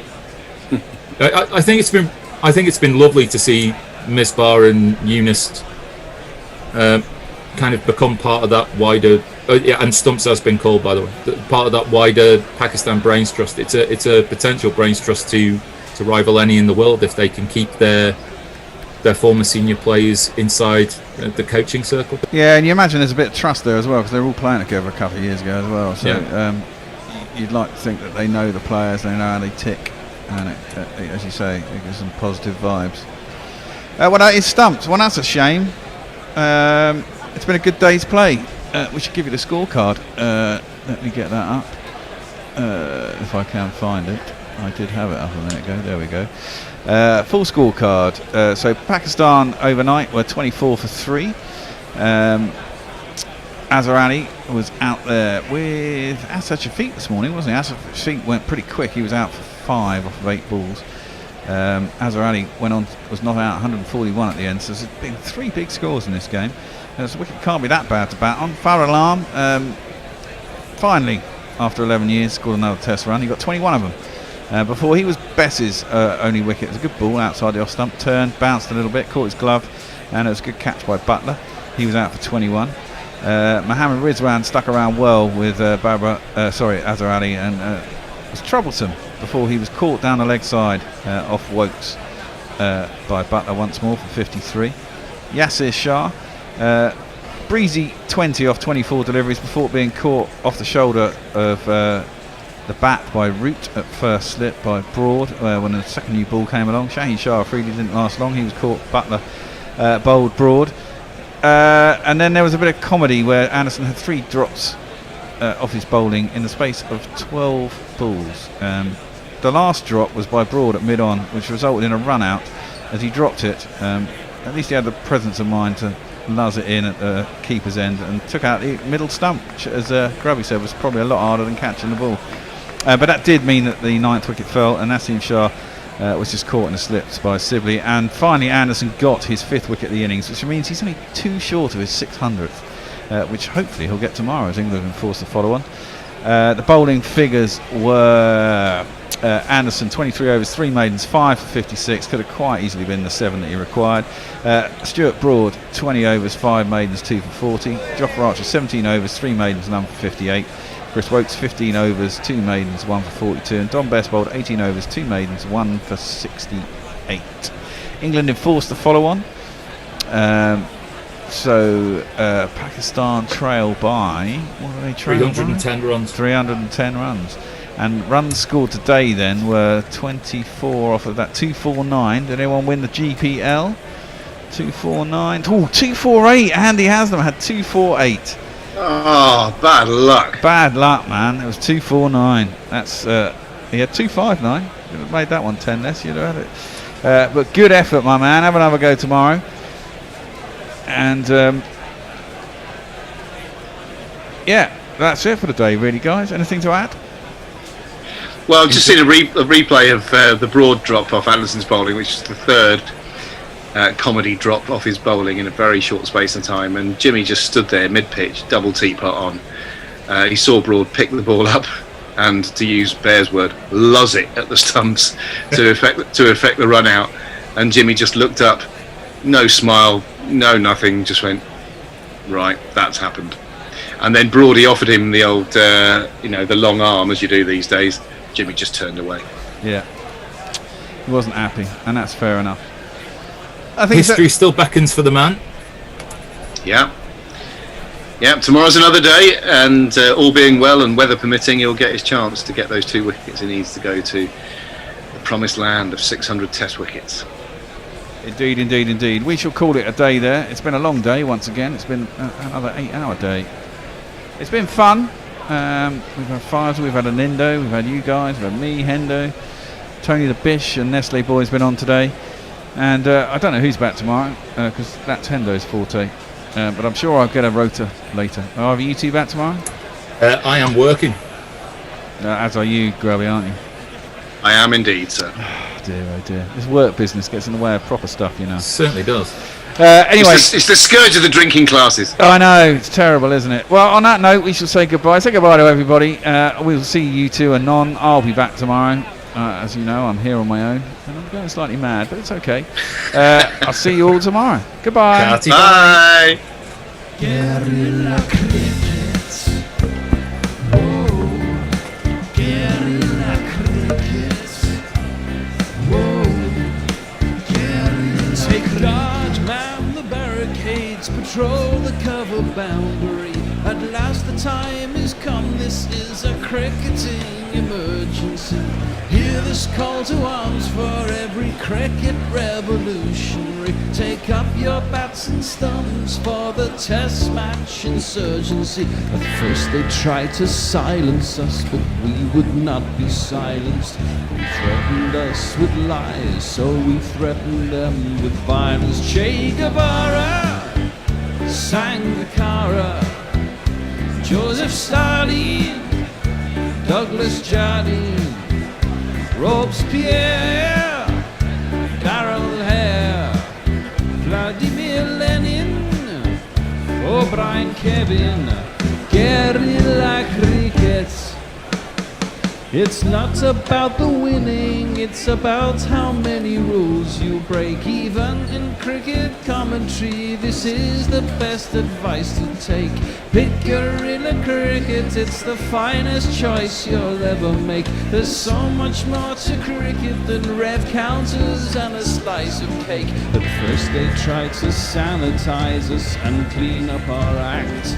The people like it filthy, and we know that for a fact. Fidel Castro, Lenny Pasco, Carlos the Jackal, Umar Akmal, Mahatma Gandhi, Grant and Andy, Brendan Behan, Austin Ian, guerrilla cricket.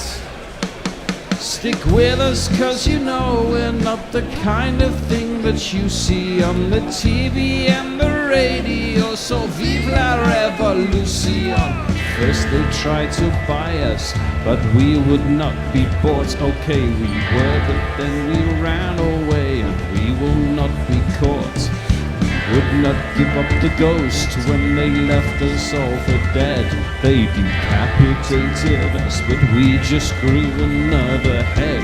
Chairman Mao, Jamie Howe, Ho Chi Minh, Asif Din, Václav Havel.